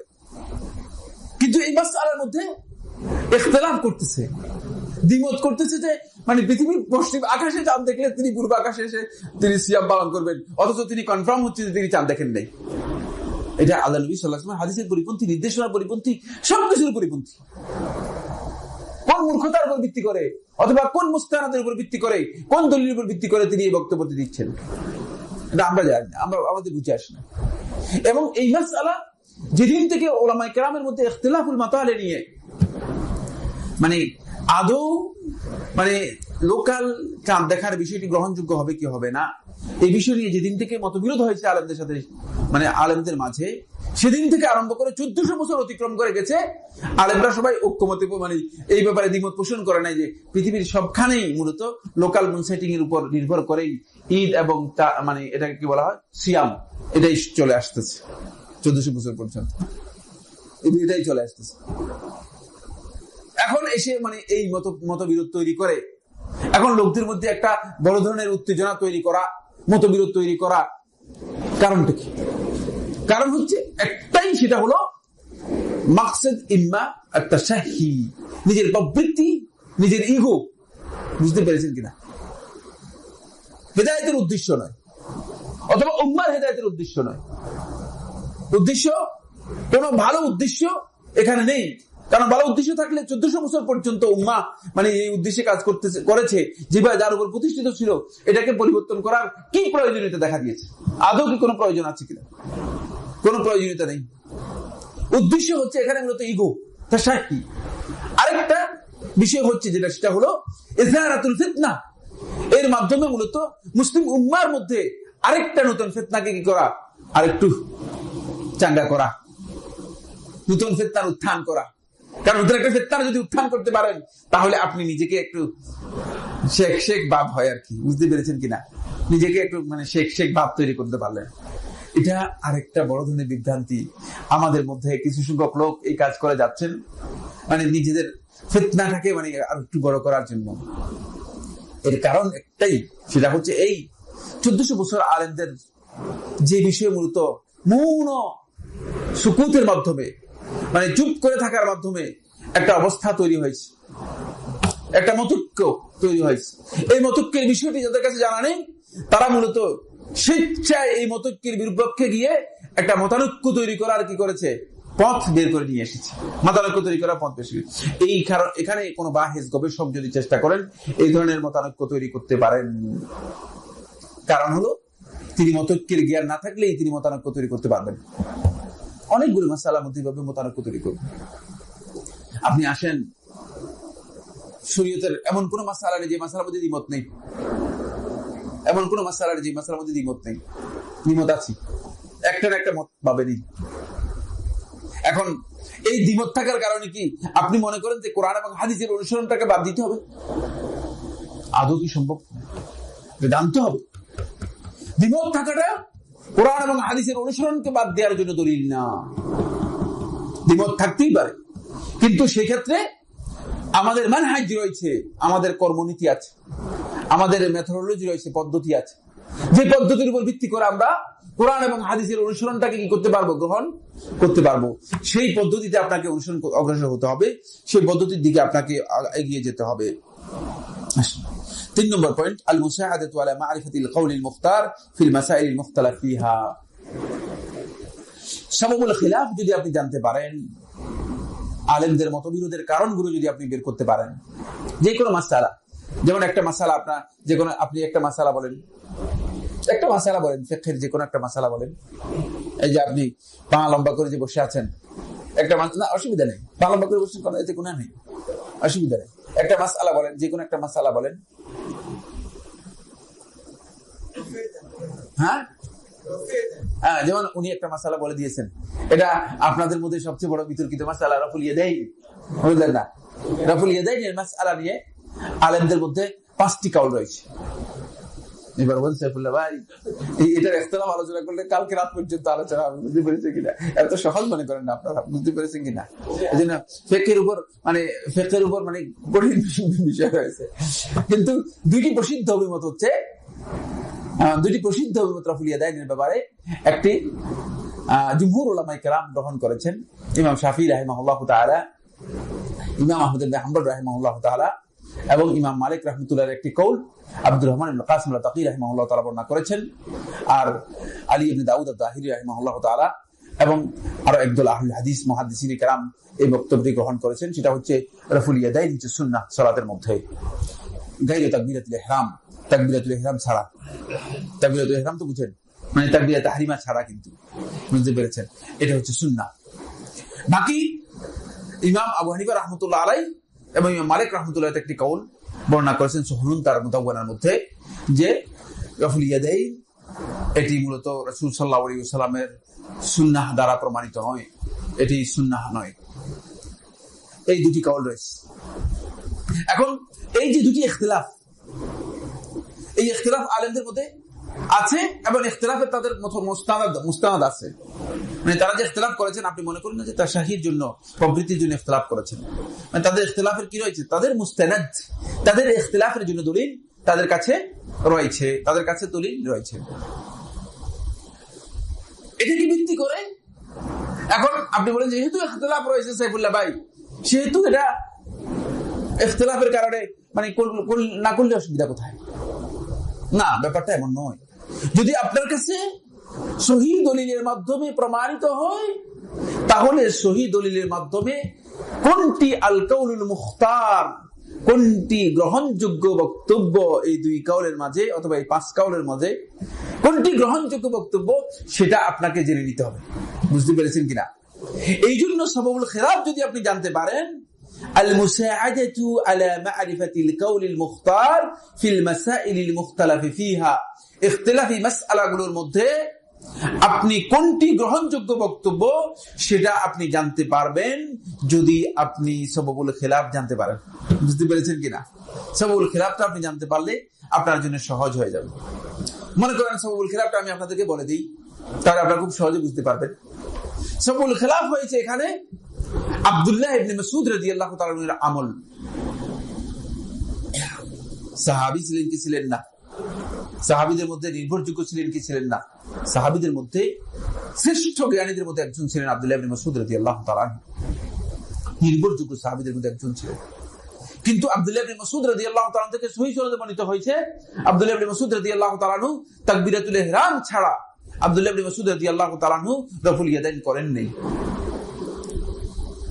বুঝতে পেরেছেন কিনা? রাফুল ইয়াদাইন করেন নাই। আব্দুল্লাহ ইবনে মাসউদ রাদিয়াল্লাহু তাআলা তাকবীরাতুল ইহরাম ছাড়া রাফুল ইয়াদাইন করেন নাই। ফলে ইমাম আবু হানিফা রাহমাতুল্লাহ আলাইহি তিনি ওই আব্দুল্লাহ ইবনে মাসউদ রাদিয়াল্লাহু তাআলা আমলটাকে কি করেছেন? গ্রহণ করেছেন।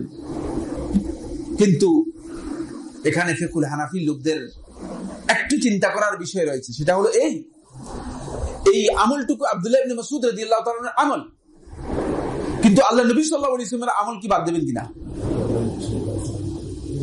হ্যাঁ, আল্লাহ নবী সাল্লাল্লাহু আলাইহি ওয়াসাল্লামের আমল কোথায় গেল? কারণ এই মাসআলাটা হানাফি মাযহাবের মধ্যে আসতে হবে। আসলে দেখবেন যে এই মাসআলাটা হচ্ছে ফিমা তাউমু বিহিল বালওয়া। প্রথম আলোচনার মধ্যে বলতেছিলাম যে এই মাসআলার ব্যাপারে, যে বিষয়গুলোর ব্যাপারে জনগণের সম্পৃক্ততা, ব্যাপক সম্পৃক্ততা রয়েছে, তার মধ্যে একটি মাসআলা হচ্ছে এটি। ঠিক কিনা? এটা কিসের মাসআলা? সালাতের মাসআলা না? সালাতের মাসআলা। সালাতের মাসআলার মধ্যে কি জনগণের সম্পৃক্ততা আছে কি নাই? ব্যাপক সম্পৃক্ততা আছে কি নাই? রয়েছে ব্যাপক সম্পৃক্ততা। সুতরাং ব্যাপক সম্পৃক্ততা থাকার কারণে এটা শুধুমাত্র একজন সাহাবীর আমল দ্বারা এটাকে সাব্যস্ত করার সুযোগ আছে কি ফিকহুল হানাফিতে? কাল্লা ওয়া হাসা, কখনো না, কখনো না। হানাফি ফিকহের উলামায়ে কেরাম মূলত এই মাসআলা বুঝেন না। এটা ভুল হয়েছে এখানে। কারণ তারা যদি বুঝতেন তাহলে অবশ্যই তারা বলতেন যে এই মাসআলার মধ্যে শুধুমাত্র আব্দুল্লাহ ইবনে মাসউদের আমল দিয়ে এটা প্রমাণিত হবে না, এটা আসতে হবে যে জুমহুর সাহাবায়ে কেরামের আমল দিয়ে প্রমাণ করতে হবে। জুমহুর সাহাবায়ে কেরামের আমল দিয়ে প্রমাণ করতে হবে যে সাহাবায়ে কেরাম, অধিকাংশ সাহাবায়ে কেরামের আমল কি রয়েছে, আল্লাহ নবী সাল্লাল্লাহু আলাইহি ওয়াসাল্লামের আমল কি রয়েছে। আসেন তো, আল্লাহ নবী সাল্লাল্লাহু আলাইহি ওয়াসাল্লামের আমল আর যদি আব্দুল্লাহ ইবনে মাসউদ রাদিয়াল্লাহু তাআলা আমলের মধ্যে ইখতিলাফ হয়, তাহলে কি আল্লাহ নবী সাল্লাল্লাহু আলাইহি ওয়াসাল্লামের আমল গ্রহণযোগ্য হবে না নবী সাল্লাল্লাহু আলাইহি ওয়াসাল্লাম সাহাবা আব্দুল্লাহ ইবনে মাসউদের আমল কি গ্রহণযোগ্য হবে? কার আমল গ্রহণযোগ্য হবে? কার? সুতরাং এখানেই মূলত নস এর মধ্যে সমস্যা হয়ে গেছে। বুঝতে পেরেছেন? সাবাবুল খিলাফটা যদি আপনি নিয়ে আসেন তাহলে আপনার কাছে স্পষ্ট হবে যে আল কাউলুল মুখতার হচ্ছে মূলত রাফুল ইয়াদাইন করতে হবে। কারণ আব্দুল্লাহ ইবনে মাসউদ রাদিয়াল্লাহু তাআলা আমলটুকু মূলত এখানে ব্যক্তিগত আমল হতে পারে। যেমন আমি সাইফুল্লাহ মনে করেন আমার কোন কারণে ইমাম মালিক রাহমাতুল্লাহ আলাইহি হাত উঠাতেন না, ইমাম মালিক রাহমাতুল্লাহ আলাইহি হাত বাঁধতেন না এবং হাত উঠাতেন না মৃত্যুর আগে। সুহুনুল মুদাওয়ানার মধ্যে বর্ণনা করেছেন, সুহুনুল মুদাওয়ানার মধ্যে বর্ণনা করেছেন ইমাম মালিক রাহমাতুল্লাহ আলাইহি হাত বাঁধতেন না, হাতও উঠাতেন না, হাত ছেড়ে রাখতেন। কারণ ইমাম মালিক রাহমাতুল্লাহ শেষ সময় মানে একটা তালাকের মাসআলা নিয়ে ইমাম রাহিমাহুল্লাহ তাআলাকে এমন ভাবে শাস্তি দিয়েছে যে এখানে পিঠে ইমাম রহমতুল্লাহ হাত বাঁধতে পারতেন না, হাত উঠাতে পারতেন না। এখন যে দেখছে দূর থেকে ইমাম মালিক রহমতুল্লাহ হাত বাঁধেন নাই, সে তো বলে ইমাম মালিক রহমতুল্লাহ হাত বাঁধেন নাই, কিন্তু সে তো জানেন না যে ইমাম মালিক রহমতুল্লাহ কেন বাঁধেন নাই। কথা কি বুঝতে পেরেছেন কিনা? এটা তো জানতে হবে, এটা তো ইমাম মালিক রহমতুল্লাহকে জিজ্ঞেস করে জানতে হবে যে ইমাম আপনি কেন এই আমলটা করেননি। এখন যে দূর থেকে দেখেছে ইমাম মালিক রহমতুল্লাহ হাত বাঁধেন নাই, সে ইমাম মালিক রহমতুল্লাহ মদিনা থেকে চলে গিয়েছে এই আফ্রিকায়, দেখে গেছে ইমাম মালিক রহমতুল্লাহ হাত বাঁধেন নেই, চলে গেছে কোথায়? আফ্রিকায়। পুরা আফ্রিকার পুরাটাই আসাদ ইবনে ফুরাত আল কুফি রাহিমাহুল্লাহ তাআলা পুরা আফ্রিকা পুরাটাই করে দিয়েছে যে হ্যাঁ ইমাম মালিক রহমতুল্লাহ মাযহাব হচ্ছে ইমাম মালিক রহমতুল্লাহ সালাতের মধ্যে হাত বাঁধতেন না, ইরসাল করতেন। আফ্রিকানরা এখন হাত বাঁধে কি বাঁধে না? একজনও বাঁধে। পুরো আফ্রিকা পুরাটি ইমাম মালিক রহমতুল্লাহ বক্তব্য মানে দেখে গেছেন শুধুমাত্র। অথচ যদি আব্দুর রহমান ইবনে কাসিম উতাকি রহমতুল্লাহ ইমাম মালিক রহমতুল্লাহ ছাত্র, তার বক্তব্য জানতেন এবং ইমাম মালিক রহমতুল্লাহ অবস্থান সম্পর্কে জানতেন, ইমাম মালিক রহমতুল্লাহকে জিজ্ঞেস করতেন, তাহলে কিন্তু এই ব্যাপারটা এভাবে হতো না। বুঝতে পেরেছেন কিনা? এভাবে হতো না। সেখানে গিয়ে আফ্রিকাতে চলে গিয়েছেন, চলে গিয়ে আফ্রিকার সমস্ত লোকদেরকে বলে দিয়েছেন ইমাম মালিক রহমতুল্লাহ হাত বাঁধতেন না, ইরসাল করতেন। সুন্নাহ হচ্ছে ইরসাল করা। এটা কি সুন্নাহ হবে কিনা? সুন্নাহ হলে ইমাম মালিকের সুন্নাহ হবে, রাসূল সাল্লাল্লাহু আলাইহি ওয়াসাল্লাম সুন্নাহ হওয়ার কোনো সম্ভাবনা নেই। বুঝতে পেরেছেন? কারণ রাসূল সাল্লাল্লাহু আলাইহি ওয়াসাল্লাম সুন্নাহ সাব্যস্ত হবে রাসূল সাল্লাল্লাহু আলাইহি ওয়াসাল্লামের ফেলের মাধ্যমে। এই ব্যাপারে তো ফেল রয়েছে। এজন্য আপনি যখন সাবাবুল খিলাফ জানতে পারবেন, তখন আপনি মুখতালাফি মাসআলা, যে সমস্ত মাসআলার মধ্যে মতবিরোধ হয়েছে, মতবিরোধপূর্ণ মাসআলার মধ্যে আপনি সহি গন্তব্যে পৌঁছতে পারবেন। কোনটা আল কাউলুল মুখতার, কোনটি গ্রহণযোগ্য বক্তব্য, সেই গ্রহণযোগ্য বক্তব্য আপনি জানতে পারবেন। কিন্তু সাবাবুল খিলাফ না জানলে আপনি মূলত গ্রহণযোগ্য বক্তব্য আপনি দিতে পারবেন না, আপনি আরো বিভ্রান্তির মধ্যে থাকবেন। ফলে আলেমদেরকে যখন মাসআলা জিজ্ঞেস করা হয় তাকে, তখন আলেমদের জন্য জায়েজ নেই কোন পাবলিক যদি জিজ্ঞেস করে, সাধারণ মানুষ যদি জিজ্ঞেস করে এই মাসআলার মধ্যে শুধু ইখতিলাফ আলোচনা করা, এটা জায়েজ নেই। কারণ আপনি আমাকে জিজ্ঞেস করলেন সাইফুল্লাহ ভাই এই মাসআলার মধ্যে, যেমন রফুল ইয়াদাইনের মাসআলা যেহেতু আমাদের সামনে চলে আসছে, যে এই মাসআলার মধ্যে হুকুম কি, তখন আমি বললাম যে রফুল ইয়াদাইন ইমাম শাফি, ইমাম আহমদ ইবনে হাম্বল অমুক অমুক ইমাম বলছে, আর রফুল ইয়াদাইন না করার জন্য ইমাম আবু হানিফা রাহমাতুল্লাহ আলাইহি বলছেন।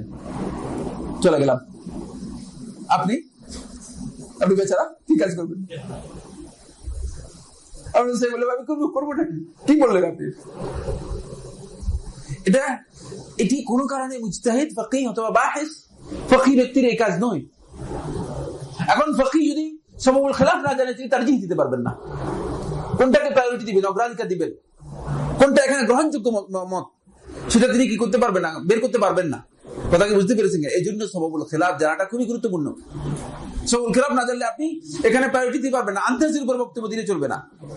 আমি বলছি এই জন্য এটা মানে কাউল, এটাই গ্রহণযোগ্য, এটা ইসলামের বক্তব্য না। কোন যুগে কোন ফাকিহ, কোন আলেম, কোন যুগে কোন মুজতাহিদ বক্তব্য দেন নেই। শুধুমাত্র এই যুগে কিছু জাহেল লোক আন্দাজের উপর আমার বক্তব্য এই জন্য এটা হক, এই ফালতু কথা কোনোভাবেই না। এটা ইলমি আমানতের খেয়াল, ইলমের পরিপন্থী কাজ, গায়রু ইলমি কাজ, এটা মূর্খ লোকদের কাজ। বুঝতে পেরেছেন? আপনি বক্তব্য দিবেন, বক্তব্যের সাথে আপনার এভিডেন্স থাকবে। আপনি সাবাবুল খিলাফ থেকে বলতে পারবেন যে হ্যাঁ এই বক্তব্যের মূলত ইখতিলাফ হয়েছে কোন কারণে, এটা না যদি না বুঝেন আপনি তারজিহ দিতে পারবেন না, তারজিহ দিতে পারবেন না। কোনটাকে প্রাধান্য দিবেন সেটি আপনি প্রাধান্য দিতে পারবেন না। এই জন্য আগেই বলেছি প্রত্যেকটা মাসালার মধ্যে ইখতিলাফ রয়েছে। এখন ফকিহ আপনাকে জিজ্ঞেস করবে, জিজ্ঞেস করলে আপনি বলে দিবেন যে হ্যাঁ ইখতিলাফ রয়েছে, 1 2 3 4টা কাউল বলে দিলাম না, 4টা কাউল বললে চলবে না। বরং আপনাকে বলতে হবে এখানে একটা কাউল, আল কাউলুল মুখতার, কোনটি গ্রহণযোগ্য বক্তব্য, কোনটি আল কাউলুর রাজিহ, কাউল রাজিহ আপনি বলবেন, কোনটা তারজিহ পেয়েছে, কোনটা আপনার কাছে প্রাধান্য পেয়েছে, সেই কাউলটা আপনি বলবেন শুধুমাত্র। এই জন্য মারিফাতুল কাউলিল মুখতার, মুখতার কাউল আপনার জানার জন্য একটাই পথ, সেটা হচ্ছে সাবাবুল খিলাফ আপনাকে অবশ্যই জানতে হবে। ফলে আপনি তারজিহ দিতে পারবেন। এই জন্য আমরা সাবাবুল খিলাফ জানাটা আমাদের জন্য খুবই গুরুত্বপূর্ণ বিষয়। আজকাল অনেকে ফকিহ নন, কিন্তু তিনি ফকিহ না হলেও তাকে কওলুল মুখতার জানা দরকার আমল করার জন্য কওল মুখতার জানা দরকার। তাহলে তিনি মূলত যখন সমুল খেলাফ জানতে পারবেন তখন তিনি কওল মুখতার গ্রহণ করতে পারবেন। কারণ আপনাকে যদি বলা হয় থাকে এই মাসআলার মধ্যে দুটি কওলের দুটি দলিল, একটা রাসূল সাল্লাল্লাহু আলাইহি ওয়াসাল্লামের আমল আর একটা সাহাবীর আমল, তাহলে আপনি কি তারজিহ দিতে পারবেন কিনা? পারবেন না। এখন তারজিহ দিতে পারবেন, কারণ আপনার কাছে এখন ক্লিয়ার হয়ে গেছে, তারজিহ দেওয়াটা সহজ হয়ে গেছে, বুঝতে পেরেছেন কিনা? এখন আপনি তারজিহ দিতে পারবেন, যখন হানাফিতে তারজিহ দিতে পারবেন, যখন আপনি বলবেন যে এই মাসআলাটা কি আসলে ফিমা তাআম্মু বিহিল বালওয়া, এটা কি জনসম্পৃক্ততার মাসআলা, মানে ব্যাপক সম্পৃক্ততার মাসআলা, নাকি এটা ইন্ডিভিজুয়াল মাসআলা, মানে গোপন মাসআলা, মানে একজনে জানলেই যথেষ্ট হয়ে যেত এমন মাসআলা? যদি জনসম্পৃক্ততার মাসআলা হয় থাকে তাহলে এখানে এই মানে খবরে ওয়াহিদের এই দলিল ফিকহুল হানাফিতে মূলত গ্রহণযোগ্য নয়। তাই হানাফি মাযহাবের যে সমস্ত উলামায়ে কেরাম এটাকে দলিল হিসেবে গ্রহণ করেছেন, এটা কি হবে না? দলিল হবে না। খুব সহজ কথা, সহজ মাসআলা, খুবই সহজ মাসআলা, দলিল হবে। আপনি আসেন, যেমন হানাফি মাযহাবের একটি মাসআলার মধ্যে খেলাফ রয়েছে, সেটি হচ্ছে সালাতুল আসর। সালাতুল আসর ওয়াক্ত নিয়ে হানাফি মাযহাবের উলামায়ে কেরামের বক্তব্য হচ্ছে, এটি ইমাম হানিফা রাহমাতুল্লাহ থেকে আবু ইউসুফ ইমলাত বর্ণনা করেছেন রাহিমাহুল্লাহ তাআলা, যে যদি একজন ব্যক্তির ছায়া আসলি বাদ দিয়ে মানে 2 ছায়া পরিমাণ হয়, তাহলে আসরের ওয়াক্ত হয়ে যাবে, আসরের ওয়াক্ত হবে। বুঝতে পেরেছেন? ইমাম হানিফা রাহমাতুল্লাহ বক্তব্য, অবশ্যই ইমাম হানিফা রাহমাতুল্লাহ এই মাসআলার মধ্যে দ্বিতীয় বক্তব্য রয়েছে, বুঝতে পেরেছেন কিনা? ইমাম হানিফা রাহমাতুল্লাহ একাধিক বক্তব্য রয়েছে এই মাসআলার মধ্যে, 3টি বক্তব্য রয়েছে। সেদিকে আমরা ইখতিলাফি মাসআলা আলোচনা, আমাদের উদাহরণ দিচ্ছি, কিন্তু আমরা ইখতিলাফ আলোচনা করতেছি না, খেয়াল রাখবেন। তো এখন ইমাম আবু হানিফা রাহমাতুল্লাহ আলাইহির বক্তব্য, এটা একটা কওল ইমাম রাহমাতুল্লাহ আলাইহির, যদিও এই বক্তব্যের দ্বিমত পোষণ করেছে এই মাযহাবের 2জন বলিষ্ঠ ব্যক্তি, 2জন মুজতাহিদ, ইমাম আবু ইউসুফ রাহমাতুল্লাহ আলাইহি এবং ইমাম মুহাম্মদুল হাসান রাহিমাহুল্লাহ তাআলা বলেছেন যে না, আমাদের মতে যদি এক মাসাল পরিমাণ, এক ছায়া পরিমাণ হয়ে যায়, তাহলে আসরের ওয়াক্ত দাখিল হয়ে যাবে। কিন্তু আপনি দেখেন যে পুরা বাংলাদেশে 1 মাসাল গেল, 2 মাসাল গেল, আরো যাচ্ছে, খালি যাচ্ছেই, মানে সন্ধ্যা যত ঘরে আসতেছে তত আসরের সময় হচ্ছে, ঠিক কিনা? কোন হেদায়েত অনুযায়ী চলতেছি, কার প্রবৃত্তি অনুযায়ী চলতেছি তাও আমরা জানি না। আফসোসের আর শেষ নেই, কোন প্রবৃত্তি অনুযায়ী আমরা ফতোয়া দিচ্ছি এবং কোন প্রবৃত্তি অনুযায়ী আমরা চলতেছি আল্লাহ তাআলা ছাড়া কেউ জানেন। যদি অতিরিক্ত না হয় তাহলে আমার মনে হয় এই কথা বলা বৈধ হবে যে মূলত শয়তানের প্রবৃত্তি অনুযায়ী আমরা মূলত এই সমস্ত মাসআলার মধ্যে শয়তানের পদাঙ্ক অনুসরণ করে যাচ্ছি, দলিল বাদ দিয়ে আমরা শয়তানের পদাঙ্ক অনুসরণ করে যাচ্ছি। আমি যে কথাটি বলতেছিলাম সেটা হলো এই কওলুল মুখতার আপনার বের করার জন্য সহজ হবে। আসেন, এই মাসআলার মধ্যে আল্লাহ নবী সাল্লাল্লাহু আলাইহি ওয়াসাল্লামের আদৌ কোনো হাদিস আছে কিনা? একটি হাদিসের রিওয়ায়াত নেই, একটা দাঈফ রিওয়ায়াত নেই, যার উপর ভিত্তি করে আপনি বলতে পারেন যে 2 মাসাল পর্যন্ত আসরের ওয়াক্ত হতে পারে। অথচ ফিমা তাআম্মু বিহিল বালওয়া, এই মাসআলাটা মূলত কি ব্যাপক সম্পৃক্ততা এর মধ্যে আছে কি নেই? এটা যদি ব্যাপক সম্পৃক্ততা না থাকে তাহলে দুনিয়ার আর কোনো মাসআলার মধ্যে ব্যাপক সম্পৃক্ততা নাই। সালাতের ওয়াক্ত নিয়ে আলোচনা, এটা আল্লাহ নবী সাল্লাল্লাহু আলাইহি ওয়াসাল্লাম 2-3 লোককে গোপনে এসে জানিয়ে দিয়েছেন, আর বাকিরা জানে নাই, এমন কথা কেউ বলতে পারবে না। কারণ জিবরিল আমিন আলাইহিস সালাম নবী সাল্লাল্লাহু আলাইহি ওয়াসাল্লামকে মানে হাতে নাতে কি করেছেন, দেখিয়ে গেছেন। এরপরে নবী সাল্লাল্লাহু আলাইহি ওয়াসাল্লাম জিবরিল আমিনের এই আমলটুকুকে সাহাবায়ে কেরামদের সামনে সরাসরি পেশ করেছেন। তাই এই মাসআলার মধ্যে কেউ এসে কথা বলার অধিকার রাখে না যে আল্লাহ নবী সাল্লাল্লাহু আলাইহি ওয়াসাল্লাম গোপনে জানিয়েছেন, এই জন্য হাদিস পাওয়া যায় নাই। তো একটা হাদিস পেশ করেন না, একটা হাদিস নিয়ে আসেন না, যে হাদিসের মধ্যে নবী সাল্লাল্লাহু আলাইহি ওয়াসাল্লাম বলেছে যে 2 মাসাল পর্যন্ত মানে আপনাকে অপেক্ষা করতে হবে, তারপরে আপনার আসলে সালাত হবে, আসলে ওয়াক্ত হবে। তো একটা হাদিস নিয়ে আসতে পারলেন না, হাদিসের কোন কিতাব থেকে একটা হাদিস করে নিয়ে আসতে পারলেন না। একটা দই হাদিস শুধু নিয়ে আসতে পারলেন না, তাহলে কিসের মুস্তানাদের ভিত্তিতে আপনি বলতে পারেন যে ফিকহুল হানাফিতে এই বক্তব্যটা দিচ্ছেন এবং এটার উপর আমল করতেছেন? আমাদের বন্ধুগণ, আমি জানি না কার প্রবৃত্তির বক্তব্য দিয়ে আপনি এটাকে মনে করতেছেন যে এটা গ্রহণযোগ্য বক্তব্য হতে পারে। হতে পারে ইমাম রাহমাতুল্লাহ আলাইহি তার একটা ইজতিহাদ হতে পারে, কোন না কোন কারণে তার ইজতিহাদ। আমি কথা ইমাম রাহমাতুল্লাহ আলাইহিকে ছোট করতে চাই না, খাটো করার মাসালা না, নাউযুবিল্লাহ মিন যালিক। কিন্তু যার কারণে ইজতিহাদ করেছেন, যে ভিত্তির উপর তিনি ইজতিহাদ করেছেন, সেই ভিত্তিটা কি? ফিকহের কিতাবের মধ্যে পর্যন্ত একটা দলিল নেই। হাদিসের কিতাব তো দলিল কথা, ফিকহের কিতাবের মধ্যে একটা দলিল নেই। এখন আপনি যদি তারজিহ দিতে যান, তাহলে আপনি সবুল খিলাফ জানলেই আপনার কাছে স্পষ্ট হয়ে যাবে যে এই মাসআলার মধ্যে কোনোভাবেই দ্বিতীয় বক্তব্য কোনোভাবেই গ্রহণযোগ্য হওয়ার সুযোগ আছে কিনা। দলিল নেই, মুস্তানাদ দিন, যার উপর নির্ভর করে আপনি ফতোয়া দিবেন, বলবেন এই ধরনের কোনো বক্তব্য এখানে নেই, তাহলে আপনি কি কারণে আপনার সালাতটাকে নষ্ট করে দিচ্ছেন? কি কারণে আপনি আপনার সালাতটাকে এত পিছিয়ে নিয়ে যাচ্ছেন? নবী সাল্লাল্লাহু আলাইহি ওয়াসাল্লামের হাদিসের বিপরীতে চলে যাচ্ছেন। বরং মুয়াত্তার মধ্যে ইমাম মালিক রাহমাতুল্লাহ একটা হাদিস বর্ণনা করেছেন, যে হাদিস থেকে বোঝা যাচ্ছে যে মূলত আসরের সালাতের লাস্ট ওয়াক্ত আল্লাহ নবী সাল্লাল্লাহু আলাইহি ওয়াসাল্লাম আখির ওয়াক্ত বর্ণনা করতেছেন, হাইনা সারা জিল্লুকা মিসলাইক, যখন তোমার ছায়া 2 ছায়া পরিমাণ হয়ে যাবে, তখন আসরের ওয়াক্ত শেষ হয়ে যাবে। তাহলে আপনি বাবা কি করলেন? এটা হাসার বিষয় না, আফসোস লাগছে, এটা কলিজা ফেটে যাচ্ছে। এই জন্য বলছি, এটা এই জন্য বলছি যে আপনি সালাতের ওয়াক্ত চলে যাচ্ছে। আবু সাইদ ইস্তাকি রাহমাতুল্লাহ আলাইহি বলতেছেন, আসরের ওয়াক্ত হচ্ছে 2 মিসাল হওয়া পর্যন্ত, এরপরে আসরের সালাত আদায় করলে আসরের ওয়াক্ত সালাত হবে না। তাহলে আপনি আবু সাইদ ইস্তাকি রাহমাতুল্লাহ আলাইহির বক্তব্য অনুযায়ী আপনার সালাতই তো হচ্ছে না। আন্দাজে বলতেছি না, ফিকহের উপর পড়ালেখা করে বলতেছি, কথা বুঝতে পেরেছেন কিনা? মুহাদ্দাবের মধ্যে, শারহুল মুহাদ্দাবের মধ্যে, মাজমুয়ের মধ্যে ইমাম নবী রাহমাতুল্লাহ আলাইহি বিস্তারিত আলোচনা করেছেন, এই মাসআলাটি বিস্তারিত আলোচনা করেছেন, আন্দাজে একটা বক্তব্য দেওয়ার লোক। তাই যে সমস্ত বন্ধুগণ এই কাজটা করতেছেন, তারা একটু চিন্তা করার চেষ্টা করেন। এই জন্য বলতেছি যে সাবুল খিলাফ যদি জানতে পারেন, তাহলে মারিফাতু আল কাউলিল মুখতার, আপনি ইখতিলাফি মাসআলার মধ্যে আল কাউলুল মুখতার কোনটা গ্রহণযোগ্য বক্তব্য, সেটা আপনার কাছে স্পষ্ট হবে, আপনি বুঝতে পারবেন। বুঝতে পেরেছেন? খুব সহজ হয়ে যাবে। আপনার মুজতাহিদ হওয়ার দরকার নেই, অনেক বড় মুজতাহিদ ফিকহের উপর পিএইচডি করার দরকার নেই।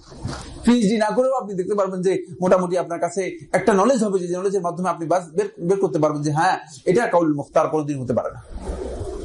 যেমন আমি আরেকটি মাসআলা আলোচনা করি, আপনাদের উদাহরণ দিচ্ছি যাতে করে আপনারা বিষয়গুলো বুঝলেন, আয়ত্ত হয়, উদাহরণ না দিলে এগুলো আয়ত্ত হবে না। মানে আমাদের কাছে শত শত উদাহরণ রয়েছে, বুঝতে পেরেছেন কিনা এগুলোর উপর।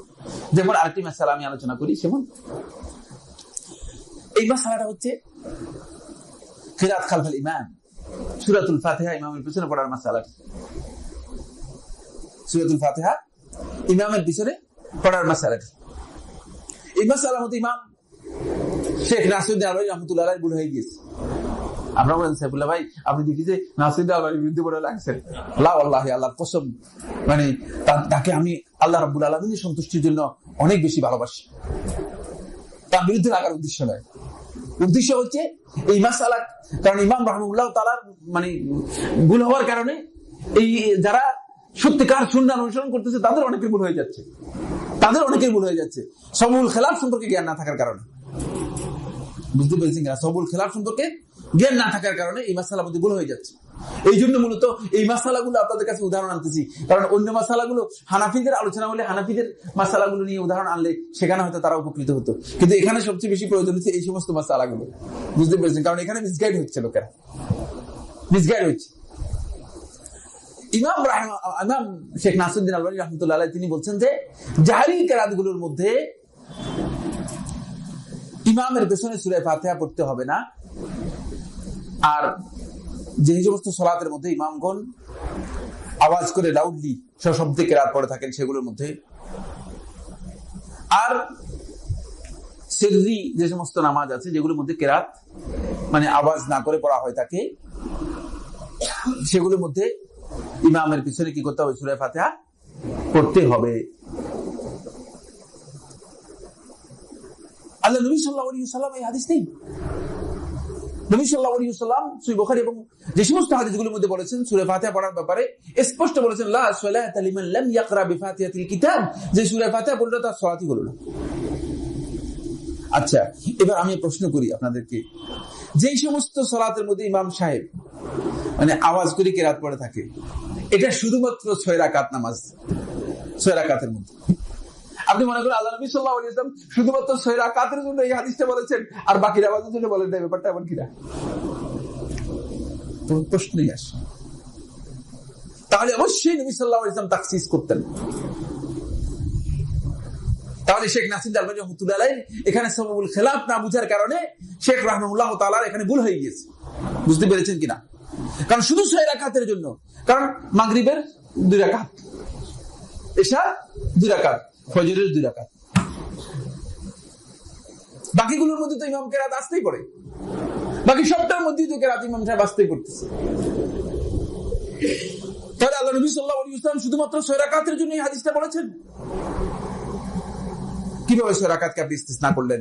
বাকি রাকাতগুলোকে কিসের দলিলের ভিত্তিতে আপনি কি করলেন, ভিন্ন করলেন? সুতরাং এই তাফরিকা, এই যে নুসুসের মধ্যে যে তাফরিকা, আত-তাফরিকু বাইনা নুসুস ফিমা বাইনাহা, নুসুসের মাঝে মানে এই যে পার্থক্যটুকু করলেন, তারতম্যটুকু করলেন, এই তারতম্যটুকু করার আদৌ দলিল পাওয়া গিয়েছে কিনা, আদৌ কোনো দলিল আছে কিনা? দলিল তো নেই। ফলে বোঝা গেল যে মূলত এখানে এই পার্থক্যটুকু শুদ্ধ নয়।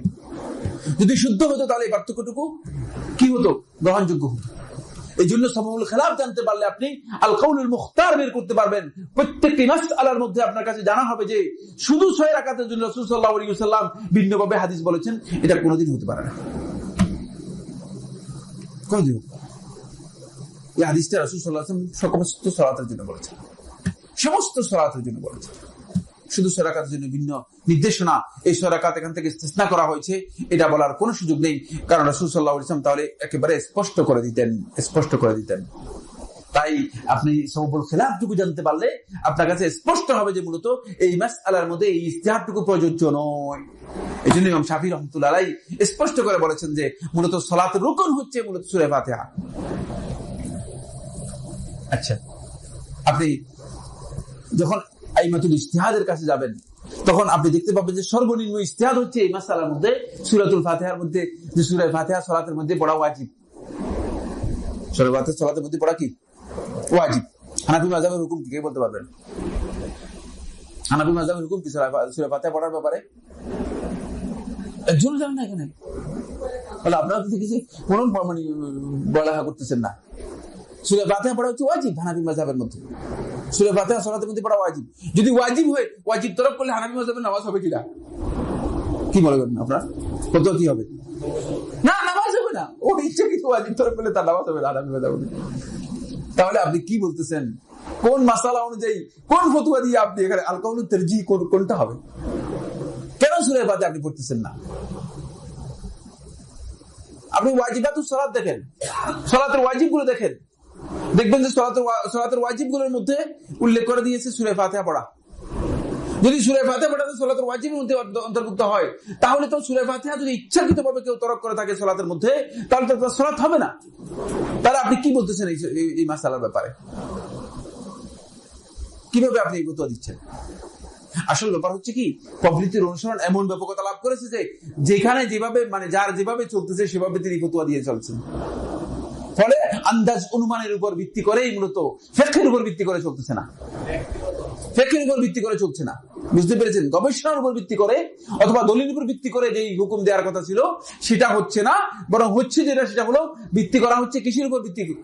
শুধুমাত্র প্রবৃত্তির উপর ভিত্তি করেই চলছে। ফলে আপনি কাউলুল মুখতার ইখতিলাফি মাসআলাগুলোর মধ্যে আপনি জানতে পারবেন। এখানে আপনার আরেকটি বিষয় জানা হয়ে যাবে, সেটা হচ্ছে এই মাযহাবগুলোর মধ্যে কোন মাযহাবের বক্তব্যটি মূলত এই মাসআলার মধ্যে সুন্নাহর কাছাকাছি, সেটি আপনি সাবাবুল খিলাফ জানলে আপনার কাছে স্পষ্ট হয়ে যাবে। এটা এখন সহজ হয়েছে, এটা আগের সময় খুব কঠিন ছিল। একসময় অত্যন্ত কঠিন এই জন্য ছিল কারণ নুসুসগুলো আমাদের কাছে স্পষ্ট ছিল না, নুসুসগুলো তালাশ করে পাওয়া যেত না, অনেক দলিল ঘাটাঘাটি করে কোত্থেকে আপনি পাবেন। এখন আলহামদুলিল্লাহ হাদিসের অধিকাংশ কিতাব, বরং বলা যেতে পারে যে 80% কিতাবই এখন মানে কমনলি পাওয়া যাচ্ছে, নেটে পাওয়া যাচ্ছে, বাইরে পাওয়া যাচ্ছে, প্রিন্টেড পাওয়া যাচ্ছে, সবখানে পাওয়া যাচ্ছে। ফলে এখন নুসুসগুলো আমাদের কাছে পাওয়া যাওয়ার কারণে আমরা খুব সহজেই নুসুসগুলো থেকে কি করতে পারতেছি, দলিলগুলো আমরা বের করতে পারতেছি, দলিলগুলো আমরা পাচ্ছি। এখন দলিল পাওয়া যাওয়ার কারণে আপনি কোন মাযহাবের বক্তব্যটি সুন্নাহর কাছাকাছি সেটি আপনি কি করতে পারতেছেন, মানে কাছে পাচ্ছেন। এখানে একটি বিভ্রান্তি অবনোদন করতে চাই, সেটা হচ্ছে এই, একটা মাসআলার মধ্যে তারজিহ দেওয়ার জন্য পুরা শরীয়তের সমস্ত জ্ঞান একজনের কাছে থাকতে হবে, এটা শর্ত নয়। আপনি একটা মাসআলার জ্ঞান নিলেই আপনি এই মাসআলার জন্য আপনি মুজতাহিদ, এই মাসআলার জন্য আপনি মুজতাহিদ। যেমন আপনি শুধুমাত্র একটা মাসআলা জানেন, সেটা হচ্ছে মাসআলাত কিরাআতুল ফাতিহা খালফাল ইমাম, ইমামের পিছনে সূরা ফাতিহা পড়ার মাসআলা জানেন, আর কিছু জানেন না। এই মাসআলার উপর যদি আপনার কাছে মানে দলিল থাকে, জ্ঞান থাকে, এই মাসআলার উপর গবেষণা থাকে, তাহলে আপনি এই মাসআলার জন্য মুজতাহিদ। এর জন্য শর্ত নয় যে আপনি সমস্ত মাসআলার জ্ঞান আপনার থাকতে হবে, একেবারে আপনি পরিপূর্ণ মুজতাহিদ হতে হবে না, এটা তো শর্ত। আপনার এতটুকু জ্ঞান থাকলে যথেষ্ট যে আপনি এই মাসআলার ব্যাপারে শরীয়তের যে নির্দেশনা আছে এই নির্দেশনাটুকু আপনি জানেন, এটাই আপনার জন্য যথেষ্ট। তাই যে সমস্ত বন্ধুগণ একটা মাসআলার জ্ঞান রাখেন, তিনি ওই মাসআলার মধ্যে তারজিহ দিতে পারবেন। কেউ এসে কথা বলা দরকার না, আপনি তারজিহ দিবেন কে, আপনি কিভাবে তারজিহ দিচ্ছেন? আপনার এই ব্যাপারে দলিল জানা থাকলেই আপনি তারজিহ দিতে পারবেন, তারজিহ দেওয়ার জ্ঞান আছে আপনার কাছে, আপনার সমস্ত জ্ঞানের প্রয়োজন নেই। অনেকে মনে করে থাকেন যে না, মুজতাহিদ মুতলাক হতে হবে, সমস্ত মাসআলার জ্ঞান তার কাছে থাকতে হবে, এটা সত্য নয়, এটা সত্য নয়। 4 নম্বর, ইলতিমাসুল উযর লিল মুখালিফ। সাবাবুল খিলাফ আপনার জানলে আপনি মুখালিফ, মানে এই মাসআলার মধ্যে যে ব্যক্তি মুখালাফাত করেছেন, বিরোধিতা করেছেন, মতানৈক্য করেছেন, তার জন্য আপনি এক্সকিউজ তালাশ করতে পারবেন। তার কাছে কি কারণে আসলে সমস্যা হয়েছে, কি কারণে ইমাম আবু হানিফা রাহমাতুল্লাহ আলাইহি এই বক্তব্যটুকু দিয়েছেন যে আসরের ওয়াক্ত হবে 2 মাসাল পর্যন্ত হওয়ার পর। এটা আপনি যদি সত্যিকার ফকিহ হন, সত্যিকার মুজতাহিদ হন, তাহলে ইমাম রাহমাতুল্লাহ আলাইহি এই বক্তব্য আপনি সাবাবুল খিলাফ জানলে আপনার কাছে স্পষ্ট হবে যে ইমাম রাহমাতুল্লাহ আলাইহি এই বক্তব্যটুকু আসলে মানে কি কারণে হয়েছে। কারণ তো একটাই, ইমাম রাহমাতুল্লাহ আলাইহির কাছে এই মর্মে সহিহ হাদিস পৌঁছে নাই। তখন আপনি তার জন্য এক্সকিউজ করতে পারবেন, ওজর তালাশ করতে পারবেন যে ইমাম রাহমাতুল্লাহ আলাইহির কাছে যদি এই হাদিস পৌঁছতো তাহলে ইমাম রাহমাতুল্লাহ আলাইহি এই বক্তব্য দিতেন না। কথা বুঝতে পেরেছেন কিনা? এই বক্তব্য কোনোদিন তিনি দিতেন না, কোনোদিন সুন্নাহর পরিপন্থী এই বক্তব্য ইমাম রাহমাতুল্লাহ আলাইহি দিতেন না। যেহেতু সুন্নাহর পরিপন্থী এই বক্তব্য ইমাম রাহমাতুল্লাহ আলাইহির কাছ থেকে এসেছে, এটার কারণ হচ্ছে ইমাম রাহমাতুল্লাহর কাছে এই বিষয়ে সুস্পষ্ট বক্তব্য পৌঁছে নাই, হাদিস পৌঁছে নাই, সুস্পষ্ট হাদিস পৌঁছে। তাই তখন আপনি যিনি মতানৈক্য করেছেন, যিনি মতবিরোধ করেছেন, তার ব্যাপারে এক্সকিউজ, একটা ওজর তালাশ করতে পারবেন, ইতিজার করতে পারবেন যে হ্যাঁ এই কারণে তিনি মাযুর, এই কারণে তার বিষয়টি মানে আমরা বুঝতে পেরেছি তিনি মাযুর হবেন, কারণ তিনি প্রবৃত্তির অনুসরণ করতেন না, তিনি প্রবৃত্তির জন্য কোনো হুকুম দেন নেই, আমাদের মতো ব্যক্তি ছিলেন না। নাউযুবিল্লাহি মিন যালিক, মানে আমরা যে মানে প্রবৃত্তির অনুসারী, যে সমস্ত ইগো আমাদেরকে পেত, এই সমস্ত ইগো ইমামদেরকে কোনোদিন পেত না, তারা ওই পর্যায়ের ব্যক্তি ছিলেন না। তাই তাদের এই বক্তব্য না নিশ্চয়ই একটা কারণ ছিল, কোন কারণে তিনি এই বক্তব্য দিয়েছেন সেই কারণটা আপনি বের করতে পারবেন। সাবাবুল খিলাফ জানা থাকলে আপনি তার জন্য এই ওজরটুকু বের করতে পারবেন। ফাইনাল ইত্তিলা আলা উসুলিল মাদারিস ওয়া মানাহিজিহা عندما يقرأ كلام العلماء يعرف أنه لم يأتي من فراغ। যখন আপনি আলেমদের বক্তব্য পড়বেন, আলেমদের উসুল সম্পর্কে, মানহাজ সম্পর্কে জানতে পারবেন, আলেমদের কর্মনীতি এবং মূলনীতি সম্পর্কে আপনি জানতে পারবেন, তখন আপনার কাছে স্পষ্ট হবে যে আলেমরা মূলত আন্দাজের উপর, ধারণার উপর মানে ভিত্তি করে কোনো বক্তব্য আলেমরা দিতেন না। তাই তার এখানে কোনো না কোনো কারণ ছিল, একটা কারণ ছিল, সেই কারণটা আপনার কাছে স্পষ্ট হবে। কারণ তিনি নিজের প্রবৃত্তিকে, নিজের খাহেশকে প্রতিষ্ঠা করার জন্য, এস্টাবলিশ করার জন্য তিনি কখনো ইজতিহাদ করেননি। তার এর পিছনে কোন না কোনো বিষয় ছিল, সেই বিষয়টি আপনার কাছে স্পষ্ট হতে হবে। আর এটা স্পষ্ট হলে আপনি মূলত তার মূলনীতির ভিত্তিতে বলতে পারবেন যে তার এই বক্তব্যটুকু মূলত শরিয়ার বিধান অনুযায়ী কতটুকু গ্রহণযোগ্য, কতটুকু গ্রহণযোগ্য নয়, সেটা আপনি স্পষ্ট করতে পারবেন। আসেন 5 নম্বর বিষয়টি খুব গুরুত্বপূর্ণ। এখানে 5 নম্বর পয়েন্টটা এত গুরুত্বপূর্ণ যে আমরা অনেকেই খুব দ্রুত আলেমদের তাখতিয়া করার জন্য চলে যাই, এবং আমরা মনে করে থাকি যে আলেমদের ভুল ধরতে পারলেই মনে হয় যেন একটা পণ্ডিত বাব, একটা নিজেকে মনে করি যে মাশাআল্লাহ। অনেকে দেখা যায় ইমাম সাহেবদের ভুল ধরার জন্য, ইমামের ভুল ধরতে পারলে মনে হচ্ছে যেন মাশাআল্লাহ তিনি একটা অনেক কিছু জানেন। আদামুত তাসাররুফ ফি তাখতিয়া ওয়াল ইনাআতু ফি তারজিহ আল আকওয়ালি বা'দহা আলা বা'দ সাবুল খিলাফ আপনি জানতে পারলে, ইখতিলাফের বিষয়ে আপনার যদি জ্ঞান হয়, তাহলে আদামুত তাসাররুফ ফি তাখতিয়া, কাউকে ভুল সাব্যস্ত করার ব্যাপারে আপনি তাড়াহুড়া করবেন না, একটু থামবেন। যখন আপনি শুনবেন যে এই ব্যক্তির বক্তব্য, আপনি এত তাড়াতাড়ি করে ইমাম মালিকের বক্তব্য, এত তাড়াতাড়ি করে আপনি তাকে ভুল বানায় দিবেন?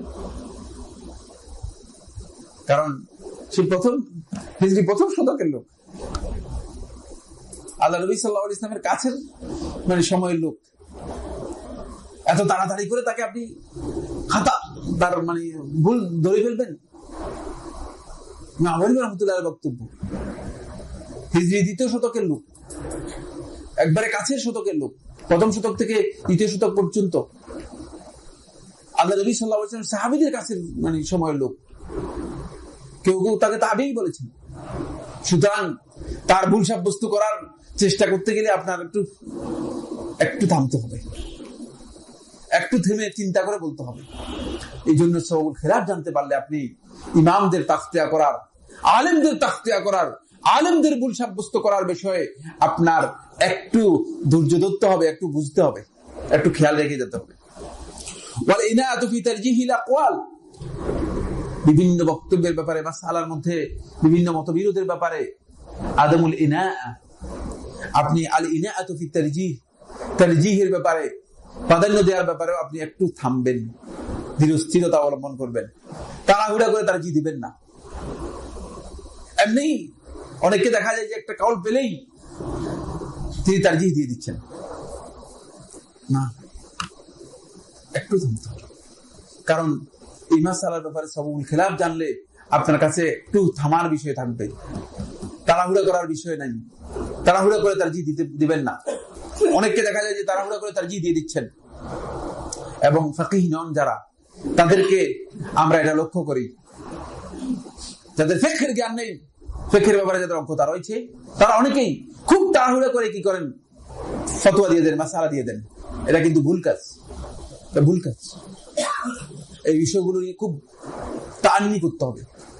কারণ যত তাড়াহুড়া করবেন তারজিহ দেওয়ার ব্যাপারে, ততই ভুলের ব্যাপারে তাড়াহুড়া করলেন, ততই ভুল হয়ে যাওয়ার কি রয়েছে, সম্ভাবনা রয়ে গিয়েছে। এই জন্য সতর্কতা অবলম্বন করতে হবে, যাতে করে আপনার এই মাসআলার ব্যাপারে কোনো কারণে ভুল না হয়ে যায়। 6 নম্বর হচ্ছে সাবউল খিলাফ জানতে পারলে আপনার একটা বড় জ্ঞান হবে, সেটা হলো মারিফাতুল ফারকি বাইনাল মাসাইল কাতঈয়াতি ওয়াল দান্নিয়া। মাসআলাকে আমরা দুই ভাগে ভাগ করেছি। প্রথম দিন যেদিন আলোচনা করেছি সেদিন বলেছি এই কথা। আমার জানা নেই, বাপসাবে মনে হচ্ছে যেন মাথা অন্যরকম মনে হচ্ছে, কারণ এই মাসআলাগুলো কাদের মাথার মধ্যে আছে, কাদের মাথার মধ্যে নেই আমার জানা নেই। তবে আমার বিশ্বাস যে অনেকের মাথা থেকে অনেক আগেই হারিয়ে গিয়েছে। কারণ মাসআলাকে আমরা দুই ভাগে ভাগ করেছি, বলেছি যে একটা হচ্ছে জান্নিয়া আর একটা হচ্ছে মাসআলা কাতঈয়া। যে সমস্ত মাসআলাগুলো কাতঈ অকাট্য, যেগুলোর উপর নুসুস রয়েছে সেগুলো। আবার কিছু কিছু মাসআলা রয়েছে যেগুলোর উপর নুসুস নেই, ইজতিহাদের উপর নির্ভর করে, এগুলো হচ্ছে মাসআলা জান্নিয়া, জন্নি মাসআলা, ধারণামূলক মাসআলা, যেগুলো শুধুমাত্র জন এর জ্ঞান লাভ হয়, পরিপূর্ণ জ্ঞান আসে না, কাতঈ নয়, অকাট্য না সেগুলো। এই দুই মাসআলার মধ্যে আপনি পার্থক্য করতে পারবেন যদি সবুল খেলাফ আপনার জানা থাকে। সবুল খেলাফ জানা না থাকলে এটা পার্থক্য করতে পারবেন না। তাই কাতঈ মাসআলা হলে এটাকে কেউ যদি অস্বীকার করে, কেউ যদি এটাকে কোনো কারণে মনে করে থাকে যে না এই মাসআলা মোটেও কি নয়, আমি মানবো না, তাহলে কিন্তু কাতঈ হওয়ার কারণে তিনি গুনাহগার হবেন, পথভ্রষ্ট হওয়ার সম্ভাবনা রয়েছে। বুঝতে পেরেছেন কিনা? পথভ্রষ্ট হওয়ার সম্ভাবনা রয়েছে। আর যদি কাতঈ মাসআলা না হয়, জন্নি মাসআলা হয়, তাহলে তিনি কিন্তু পথভ্রষ্ট হবেন না, গুনাহগার হবেন না। এই জন্য এই দুই মাসআলার মধ্যে আপনি পার্থক্য করার মতো আপনার যদি আপনি সবল খেলাফ জানা থাকে, এই দুই মাসআলার ব্যাপারে আপনার এই পার্থক্য করার জ্ঞান হবে, আপনি পার্থক্য করতে পারবেন। একটা মাসআলা বলে দিলেই বলতে পারবেন যে সাইফুল্লাহ ভাই এটা ইজতিহাদি মাসআলা। আর ইজতিহাদি মাসআলা হলে ইখতিলাফ করতে পারেন, কিছু ইখতিলাফের মাজাল আছে। আমি বলবো যে হ্যাঁ এটা কাতঈ মাসআলা নয়, তাহলে ইজতিহাদের হয়তো সুযোগ থাকতে পারে, সেখানে আপনি ইজতিহাদের আপনার অবকাশ থাকতে পারে। কিন্তু কাতঈ মাসআলা নস রয়েছে, সেখানে গিয়ে আপনি প্রবৃত্তির মাসআলা নিয়ে আসবেন, এটা হতে পারে না। যেমন একটা কাতঈ মাসআলা হচ্ছে যে ব্যক্তি রুকু পেল সেই রাকাত পেল, এটা কাতঈ মাসআলা। এই ব্যাপারে আল্লাহর নবী সাল্লাল্লাহু আলাইহি ওয়াসাল্লাম নস রয়েছে। শেখ মোহাম্মদ নাসির আলবানী রাহিমাহুল্লাহ তাআলা এর তাহকিকের মধ্যে এই হাদিসটাকে সহিহ বলেছেন, এবং সহিহ বলেছেন তা নয়, এটা সালাফদের মানহাজ। ইমাম আহমদ ইবনে হাম্বল রাহমাতুল্লাহ বলেছেন 5 জন সাহাবী থেকে এই ব্যাপারে নস রয়েছে, বক্তব্য রয়েছে। এখন একদল লোক আন্দাজের উপর ওই জ্ঞান না থাকার কারণে বলতেছে যে যদি রুকু পায় তাহলে তার রাকাত হবে না, সে ইজতিহাদ করতেছে। ইজতিহাদটা কি? ইজতিহাদ হচ্ছে সূরা ফাতিহার ইজতিহাদ। সূরা ফাতিহার ইজতিহাদ এখানে প্রযোজ্য নয়। কেন প্রযোজ্য নয়? যদি সবুল খেলাফ জানতে পারেন তাহলে বুঝতে পারবেন। কারণ এই ব্যক্তি তো কিয়ামও পায়নি, তাহলে তার কি নামাজ কিয়ামত সে পায় নাই। রুকু থেকে ইমামকে বলে তিনি কিয়াম পেয়েছেন কিনা, কি মনে করেন আপনি? কিয়াম পেয়েছে কিনা? কিয়ামত পায়নি। তাহলে আল্লাহ নবী সাল্লাল্লাহু আলাইহি ওয়াসাল্লাম সূরা ফাতিহার উপর নির্ভর করে এই মাসআলা বলেন নাই। আপনার ইজতিহাদ এখানে প্রযোজ্য নয়, আপনার ইজতিহাদ এখানে ভুল, আপনি বুঝতে পারেন নাই। এটি আল্লাহ নবী সাল্লাল্লাহু আলাইহি ওয়াসাল্লামের বিধান, যেহেতু রুকু পেলেই সে রাকাত পাবে, তাই তার এই মাসআলাটি শুদ্ধ যে রুকু পেলে তিনি রাকাত পেয়ে যাবেন। এটা কাতঈ মাসআলা। কিন্তু একদল লোক এটাকে মনে করতেছে এটা ইজতিহাদি মাসআলা। এটা ইজতিহাদি মাসআলা নয়, এটা ইজতিহাদ নির্ভর মাসআলা। ফলে আবু বকর রাদিয়াল্লাহু তাআলা এর বক্তব্যকে আল্লাহ নবী সাল্লাল্লাহু আলাইহি ওয়াসাল্লাম, আবু বকর রাদিয়াল্লাহু তাআলা যখন এসে সালাতের পরে কি করলেন, রুকুতে গিয়ে সালাত ধরলেন, আল্লাহ নবী সাল্লাল্লাহু আলাইহি ওয়াসাল্লাম বলছেন জাযাকাল্লাহু হিরসাক, আল্লাহ তাআলা তোমার আগ্রহটা আরো বৃদ্ধি করে দিক, ওয়ালা তাউদ, তবে এই কাজটা শুদ্ধ নয়, ভুল করছো, এটা শুদ্ধ নয়। এইভাবে সফের পিছনে রুকুতে গিয়ে তারপরে কি করো না, এই কাজটা করো না। আল্লাহ নবী সাল্লাল্লাহু আলাইহি ওয়াসাল্লাম তাকে উৎসাহিত করেন নেই, কিন্তু বলেছেন, তার জন্য দোয়া করেছেন জাযাকাল্লাহু হিরসাক, আল্লাহ তাআলা তোমার আগ্রহটা কি করুক, আরো বৃদ্ধি করে দিক। বুঝতে পেরেছেন কিনা? এটা ইজতিহাদি মাসআলা নয়। যাদের জ্ঞান নেই তারা মূলত আন্দাজে শরীয়তের এলোমেলো করে দিচ্ছে, না জানার কারণে, সালাফদের মানহাজ সম্পর্কে জ্ঞান না থাকার কারণে। এই ব্যাপারে যখন আহমদ ইবনে হাম্বল রাহমাতুল্লাহ আলাইহি থেকে আপনি তাফসীর জানবেন, তখন দেখতে পাবেন যে সালাফদের মানহাজ তিনি উল্লেখ করেছেন। সালাফদের মানহাজ হচ্ছে হ্যাঁ রুকু পেলেই তিনি রাকাত পেয়ে যাবেন, কারণ এই ব্যাপারে সহিহ হাদিস রয়েছে। তাই কাতঈ হাদিস থাকার কারণে এটা একটা জন্নি মাসআলা নয়, এটাকে জন্নি মাসআলা হিসেবে ইখতিলাফ করার বিষয় হিসেবে গ্রহণ করার কোনো সুযোগ নেই। 7 নম্বর মাসআলা। আজকে আলোচনার মধ্যে আর আগে এগোতে চাই না। আজকে যদি কোনো ধরনের প্রশ্ন থাকে আমরা প্রশ্নের মধ্যে যেতে চাই। আমরা যে বিষয়গুলো আলোচনা করতেছি সেটা হচ্ছে সাবুল খিলাফের ফায়দাগুলো আলোচনা করতেছি। সাবুল খিলাফের মধ্যে আমরা এরপরে যে আলোচনা করব যে সমস্ত ইখতিলাফের উপর নির্ভর করে মাযহাবের মধ্যে মতবিরোধ তৈরি হয়েছে, সেগুলো আমরা ইনশাআল্লাহ তাআলা চেষ্টা করব। সেগুলোর পরে আর আমরা এই বিষয় নিয়ে আলোচনা করব না, কারণ আপনাদের অনেকেরই দেখা যাচ্ছে যে অবস্থা বেশ ভয়াবহ মনে হচ্ছে যেন মুখটু কালো হয়ে যাচ্ছে। শুকিয়ে যাচ্ছে না, শুকিয়ে যাওয়ার কিছুই নেই। মানে এই বিষয়গুলো সম্পর্কে আমরা যতটুকু আলোচনা করতেছি, মানে এটা আলোচনার মধ্যে অনেক বেশি ফায়দা না হলেও আপনারা মৌলিক ধারণাটুকু পাবেন যে এই সবগুলো খেলাফের কারণে আলেমদের মধ্যে যে দ্বিমত হয়েছে, এই দ্বিমতে মূলত কোথায় গিয়ে মূলত মানে ইখতিলাফ হয়েছে, কোথায় আসলে সঠিক মাসআলা, কোন মাসআলার মধ্যে সঠিক মাসআলা আমরা বুঝতে পারবো, আল কাউলুল মুখতার কিভাবে লাভ করতে পারবো, এই বিষয়গুলো আমরা জানতে পারবো। আল্লাহ সুবহানাহু ওয়া তাআলা আমাদের সবাইকে জানার তৌফিক দান করুন। যদি কোনো মানে আছে কিনা, প্রশ্ন আছে কিনা, না প্রশ্ন না থাকলে আমরা শেষ করতে পারি। শেখ আসসালামু আলাইকুম। ওয়া আলাইকুম আসসালাম। কুরআন থেকে জানা যায় মুসা আলাইহিস সালাতু ওয়াস সালামের জন্ম এবং তার দ্বারা ফিরাউনের ধ্বংসের বিষয়টা জ্যোতিষরা জানিয়েছিল, এটা কিভাবে ব্যাখ্যা করব? খুবই সহজ, খুবই সহজ। জ্যোতিষী যারা ছিল তারা শয়তানের মাধ্যমে আসমান থেকে ফেরেশতাদের যে বক্তব্য রয়েছে এগুলো চুরি করতো, কোরআনের মধ্যে রয়েছে। কোরআন থেকে এটা জানতে পারলেন, ওটা জানতে পারলেন না কিভাবে? পুরো কোরআন পড়েন নাই, কিছু অংশ পড়েছেন, কিছু অংশ পড়েন নাই, এটাও রয়েছে। ওই জ্যোতিষীরা মূলত আসমানের খবরকে চুরি করত জিনদের মাধ্যমে, শয়তানদের মাধ্যমে। আসমানের খবর যখন ফেরেশতাদেরকে ইনফর্ম করা হতো তখন এটা চুরি করত। চুরি করে তারা এই বিষয়ে জমিনে এসে তাদের যেই মানে জ্যোতিষীদের যে সমস্ত মানুষদের মধ্যে, মানুষদের মধ্যে থেকে যারা ছিল তাদেরকে এসে ইনফর্ম করে দিত যে এই এই ঘটনা ঘটতে যাচ্ছে।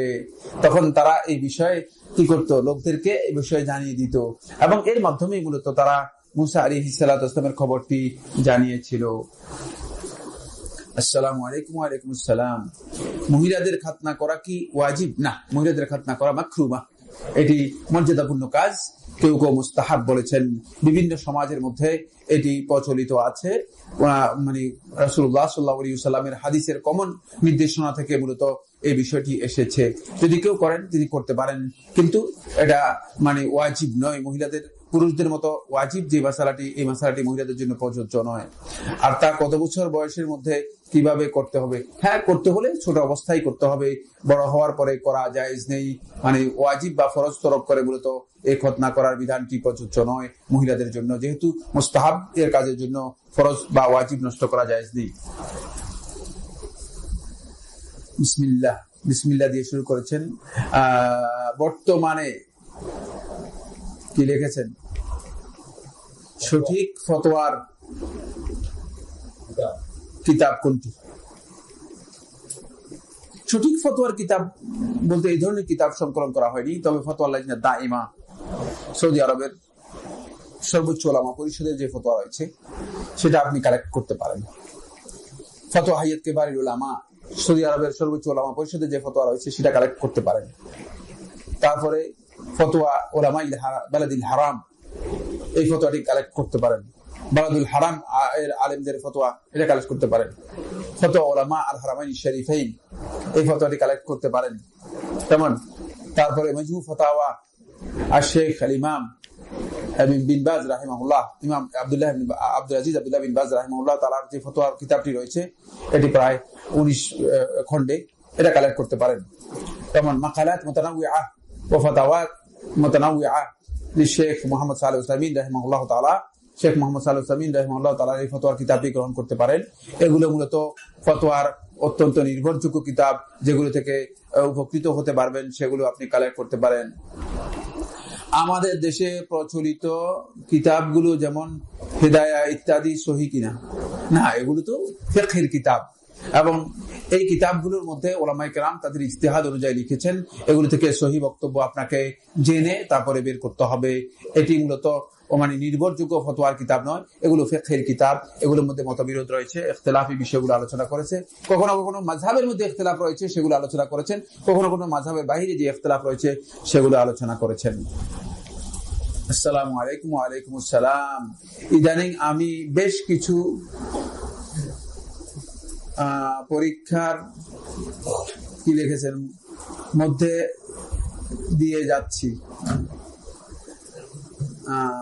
পরিবারের প্রায় সবাই একাধিকবার অসুস্থ হয়েছে এবং হচ্ছে, পাশাপাশি আর্থিক অনটন ও বেড়েছে। তাই এই ব্যাপারে সবার দোয়া কামনা করছি। আল্লাহ রাব্বুল আলামিন আপনাকে যে সমস্যা রয়েছে এই সমস্যা থেকে উত্তরণের জন্য তৌফিক দান করুন। এই ভাই যে কথাটি উল্লেখ করেছেন, আল্লাহ সুবহানাহু ওয়া তাআলা মেহেরবানি করে তার যে সমস্যা রয়েছে সেই সমস্যাটুকু আল্লাহ রাব্বুল আলামিন দূর করে দিন, বলুন আমিন।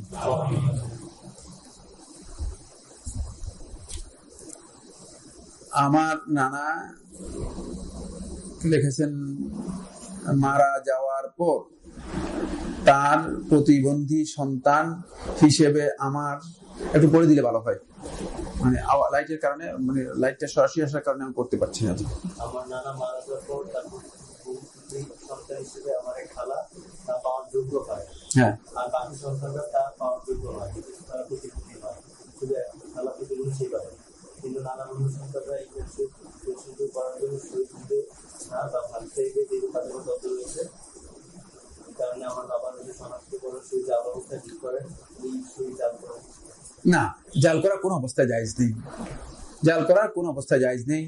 বাকি আপনি মানে ওয়ারিসদের বিষয়টা স্পষ্ট করে তাদের কাছ থেকে আপনি সই নিতে পারেন, যদি তারা মানে বুঝে বিষয়টা তারা সাক্ষ্য দিতে পারে, এটা লেখা বড় আছে, অসুবিধা আপনি করেন।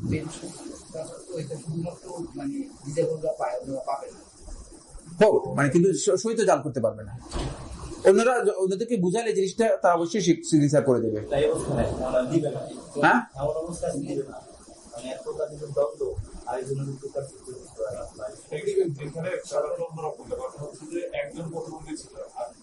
হ্যাঁ, আমি তো বুঝতে পেরেছি, একজন প্রতিবন্ধীটাই তিনি পাবেন, ঠিক আছে, আমি তো বুঝতে পেরেছি, কিন্তু অন্যদের সাক্ষ্য জাল করবেন কিসের ভিত্তিতে?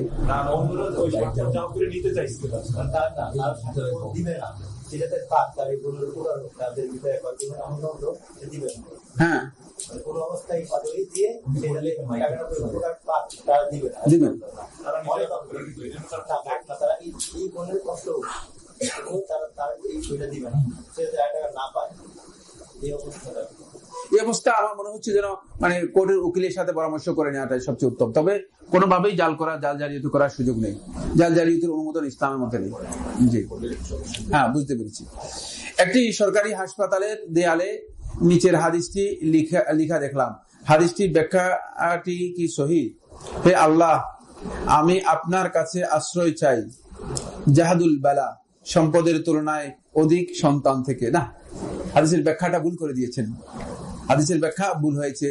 সম্পদের তুলনায় অধিক সন্তান, এই ব্যাখ্যা জাহাদুল বালা এর শুদ্ধ নয়। জাহাদুল বালা হচ্ছে মানে এমন বালা মুসিবত, যে বালা মুসিবত মানুষদেরকে সংকটাপন্ন অবস্থায় ফেলে দেয়, যে বালা মুসিবত সংকটাপন্ন ফেলে দেয়। তার মধ্যে মানে কোন ব্যক্তির যদি মানে সম্পদ না থাকে আর যদি তার সন্ততি বেশি হয়, এটা তার জন্য একটা বালা মুসিবত, এটা হতে পারে, এটা কিন্তু এই ব্যাখ্যা করাটা এই জাহাদুল বালা এর জন্য শুদ্ধ নয়। আলেমগণের মাঝে মতবিরোধপূর্ণ বিষয়ে ঐক্য বৃদ্ধির উপায় কি? এটা আরেকটি মাসআলা, এটা আমাদের এই মাসআলার সাথে সম্পৃক্ত না।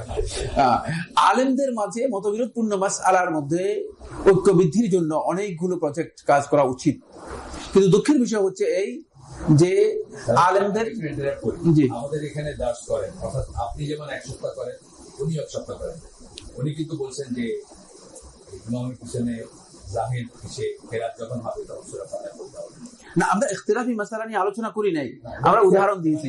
আমরা কিন্তু এখানে বসে আপনাদের সবাই থেকে দিন নেই, এই চারজনের একজন বলছেন যেটা পড়তে হবে না সূরা ফাতিহা। আমরা এখন আপনারা তারজিহ দিবেন, আপনাদের তো তারজিহ, এই জন্য আমি তারজিহের মানে আসবাব বলে দিয়েছি, ঠিক না?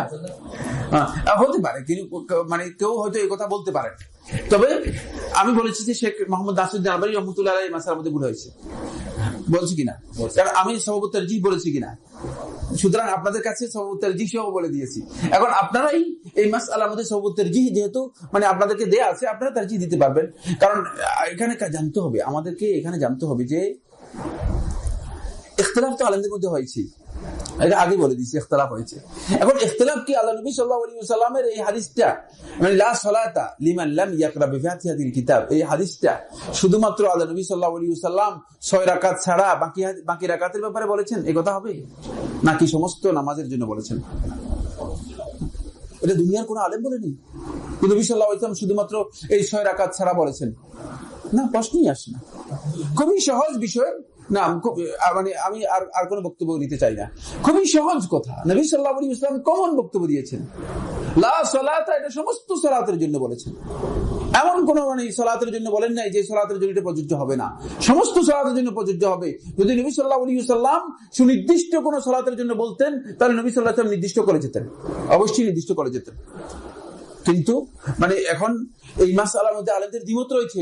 দ্বিমতের পরে আমাকে ওই সবুল খেলাফ জেনেই আমাকে কাউলুল মুখতার নিতে হবে। কাউলুল মুখতার নিয়ে আমি দেখতে হবে যে নবী সাল্লাল্লাহু আলাইহি ওয়াসাল্লাম কমনলি যে বক্তব্য দিয়েছেন সেটাই হচ্ছে সহি বক্তব্য। নবী সাল্লাল্লাহু আলাইহি ওয়াসাল্লাম সমস্ত সালাতের জন্য সূরা ফাতিহা পড়তে বলেছেন। আর এই জন্য আমি আপনাকে বলেছি যে যদি সূরা ফাতিহা পড়ার মাসআলাটি যদি মানে এই ইখতিলাফটা সুনির্দিষ্ট কয়েক রাকাতের জন্য হতো, তাহলে কোন মাযহাবের উলামায়ে কেরাম বলতেন যে এই 4 রাকাতের জন্য এই হুকুম। এটা বলছেন কিনা? এই জন্য ফিকহুল হানাফিতে আমি গিয়েছি, ফিকহুল হানাফিরা ওয়াজিবের মধ্যে উল্লেখ করেছেন, ফিকহুল শাফিঈরা এটা রুকনের মধ্যে উল্লেখ করেছেন। যারা রুকনের মধ্যে উল্লেখ করেছেন, আপনি বলেন তো তারা কি বলবেন যে এটা সালাতের রুকন কিন্তু এই 6 রাকাত ছাড়া? এটা বলবেন নাকি? বলছেন কেউ? কোন যুগে কেউ বলছেন? মুহাজ্জাবের মধ্যে বলছেন, মাজমুউর মধ্যে বলছেন? তাহলে বুঝা গেল যে এই মাসআলার মধ্যে যদি কোনো আলেম বলে থাকেন, তাহলে এখানে তার সবুল খেলাফ না জানা থাকার কারণে ভুল হয়ে গিয়েছে।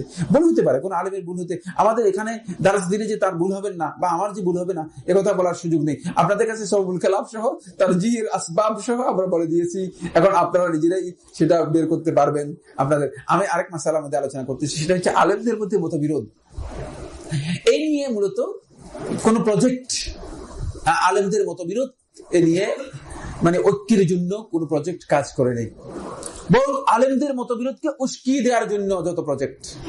বুঝতে পেরেছেন কারণটা কি? কারণটা হচ্ছে আলেমদের এই মতবিরোধকে যত উস্কিয়ে দেওয়া যায়, ততই পানি গোলাটে করে, ততই মাছ শিকার করা সহজ, ততই ফিতনা সৃষ্টি করা সম্ভব। এবং শয়তান সহ শয়তানের অনুচর, শয়তানের সহচর, শয়তানের যারা মানে অনুসরণ করছে, অনুকরণ করছে, তারা সবাই মূলত এই প্রজেক্টের পিছনে কাজ করছে। ফলে আজকে আমাদের মাঝে আলেমদের মতবিরোধ নিয়ে মতকে পৌঁছার জন্য কোন ধরনের প্রজেক্ট কাজ করতেছে না, কোন ধরনের প্রজেক্ট কাজ করতেছে না। এই বিষয় নিয়ে আমরা বিভিন্ন ভাবে চেষ্টা করে যাচ্ছিলাম, কিন্তু সেটি বিভিন্ন কারণে মূল গন্তব্যে পৌঁছতে পারেনি। মজলিসুল ইলমিয়ার মাধ্যমে আমরা আলেমদের মাঝে বসার জন্য চেষ্টা করেছি, কিন্তু আপনাদের এটা জানতে হবে যে আলেমদের মতবিরোধ নিয়ে আলেমদের মাঝে বসতে গেলে আপনি দেখবেন যে মূলত সেখানে মানে আলেমদের মতবিরোধের বিষয় নিয়ে আলোচনা হতে গেলে অনেক বিষয় আসবে, যে বিষয়গুলো নিয়ে আলেমদের মধ্যে প্রথমে মূলনীতির উপর আলোচনা হওয়া দরকার, মূলনীতি নিয়ে আলোচনা হওয়া দরকার। এবং এই মূলনীতিগুলো নিয়ে আলোচনা হতে গেলে প্রথমে যেই প্রাথমিক কাজগুলো হওয়া দরকার, সেগুলো হচ্ছে আলেমদেরকে মূলনীতির উপর ঐক্যে পৌঁছা দরকার, ঐক্যে আসা দরকার। এখন মূলনীতির ঐক্যে যদি না আসি আমরা, তাহলে আমি মতবিরোধপূর্ণ মাসআলা নিয়ে আলোচনা করলে কোনো লাভ হবে না। এই বিষয়গুলো নিয়ে আমি আশা করব যে হয়তো এক সময় আলেমদের মধ্য থেকেই হয়তো একদল আলেম বেরিয়ে আসবে যারা ঐক্যে আসার জন্য চেষ্টা করবে। প্রথম আমরা এই বিষয়ে দারুস সালামে আমরা বৈঠক করি, তখন অনেকেই ছিলেন। এটা আব্দুল্লাহ জাহাঙ্গীর ভাইকে আমরা দায়িত্ব দিয়ে তার মাধ্যমে আমরা বসি, অনেক ওলামায়ে কেরাম একত্রিত হয়েছেন। এটা জানতে হবে যে আলেমদের মাঝে গ্রুপিং আছে, দল দলাদলি আছে। দল দলাদলির ঊর্ধ্বে আলেমরা আসা কঠিন, কারণ হচ্ছে দল থেকে আলেমদের বেনিফিট আছে। এখন আমি সাইফুল্লাহ কোনো বেনিফিট পাই না। আপনারা বলবেন যে সাইফুল্লাহ ভাই এইভাবে বলে দিয়েছেন, এইভাবে বলা ছাড়া মানে আর কোনো মানে শব্দ আমার কাছে নেই বা শব্দের জ্ঞান নেই, আমি কথা বলে দিলাম না, আমার কোনো বেনিফিট নেই। বুঝতে পেরেছেন? কারণ কোন দল আমাদেরকে বেনিফিট দেয় না, অন্যদেরকে বেনিফিট দেয় দল। দলের থেকে তারা বেনিফিট পাচ্ছে, ফলে ওই দল এর সাথে তাদের সম্পৃক্ততা ওয়াজিব। ইসলামের চেয়েও গুরুত্বপূর্ণ তাদের ওই দলের বেনিফিটটা। বুঝতে পেরেছেন কিনা? ফলে এই দল থেকে বাঁচার জন্য তারা মানে কোনোভাবেই চেষ্টা করবে না। দলের সাথে ঠিক রেখে সবকিছু ঠিক রেখে তারা দলের ঐক্যে মানে ঐক্যবদ্ধ হতে চায়। বুঝতে পেরেছেন? দলের থেকে বের হয়ে না। ফলে এইগুলোর জন্য কাজ করতে গিয়ে আমরা বহুবার হোঁচট খেয়েছি এবং এখনো চেষ্টা মানে চলছে, অব্যাহত চেষ্টা চলছে। কিন্তু মানে দলের এই আঙ্গিনা থেকে বেরিয়ে এসে, ইগোর আঙ্গিনা থেকে বেরিয়ে এসে মানে শুধুমাত্র আল্লাহর স্বার্থে, শুধুমাত্র আখিরাতের স্বার্থে নিজের পকেট থেকে টাকা খরচ করে কাজ করা, এটা সহজ ব্যাপার নয়। এটা আলেমদের দিয়ে কবে হবে, কখন হবে, কত সালে হবে আল্লাহ তাআলা ভালো জানেন, আমি জানি না। আমার কাছে মানে শুধুমাত্র আশা, বড় আশা, ওটা বিগ একটা ইমোশন নিয়ে আমি মনে করতেছি যে হয়তো হবে ইনশাআল্লাহ, হয়তো হবে ইনশাআল্লাহ।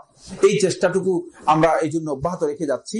কিন্তু আল্লাহ সুবহানাহু ওয়া তাআলা সবচেয়ে ভালো জানেন যে কখন হবে।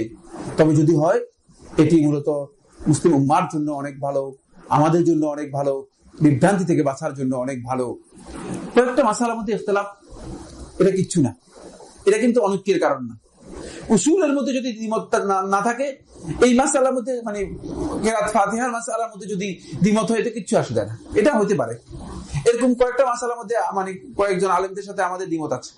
এরকম 100 মাসালার মধ্যে দ্বিমত থাকলেও কোনো অসুবিধা নেই। বুঝতে পেরেছেন কিনা?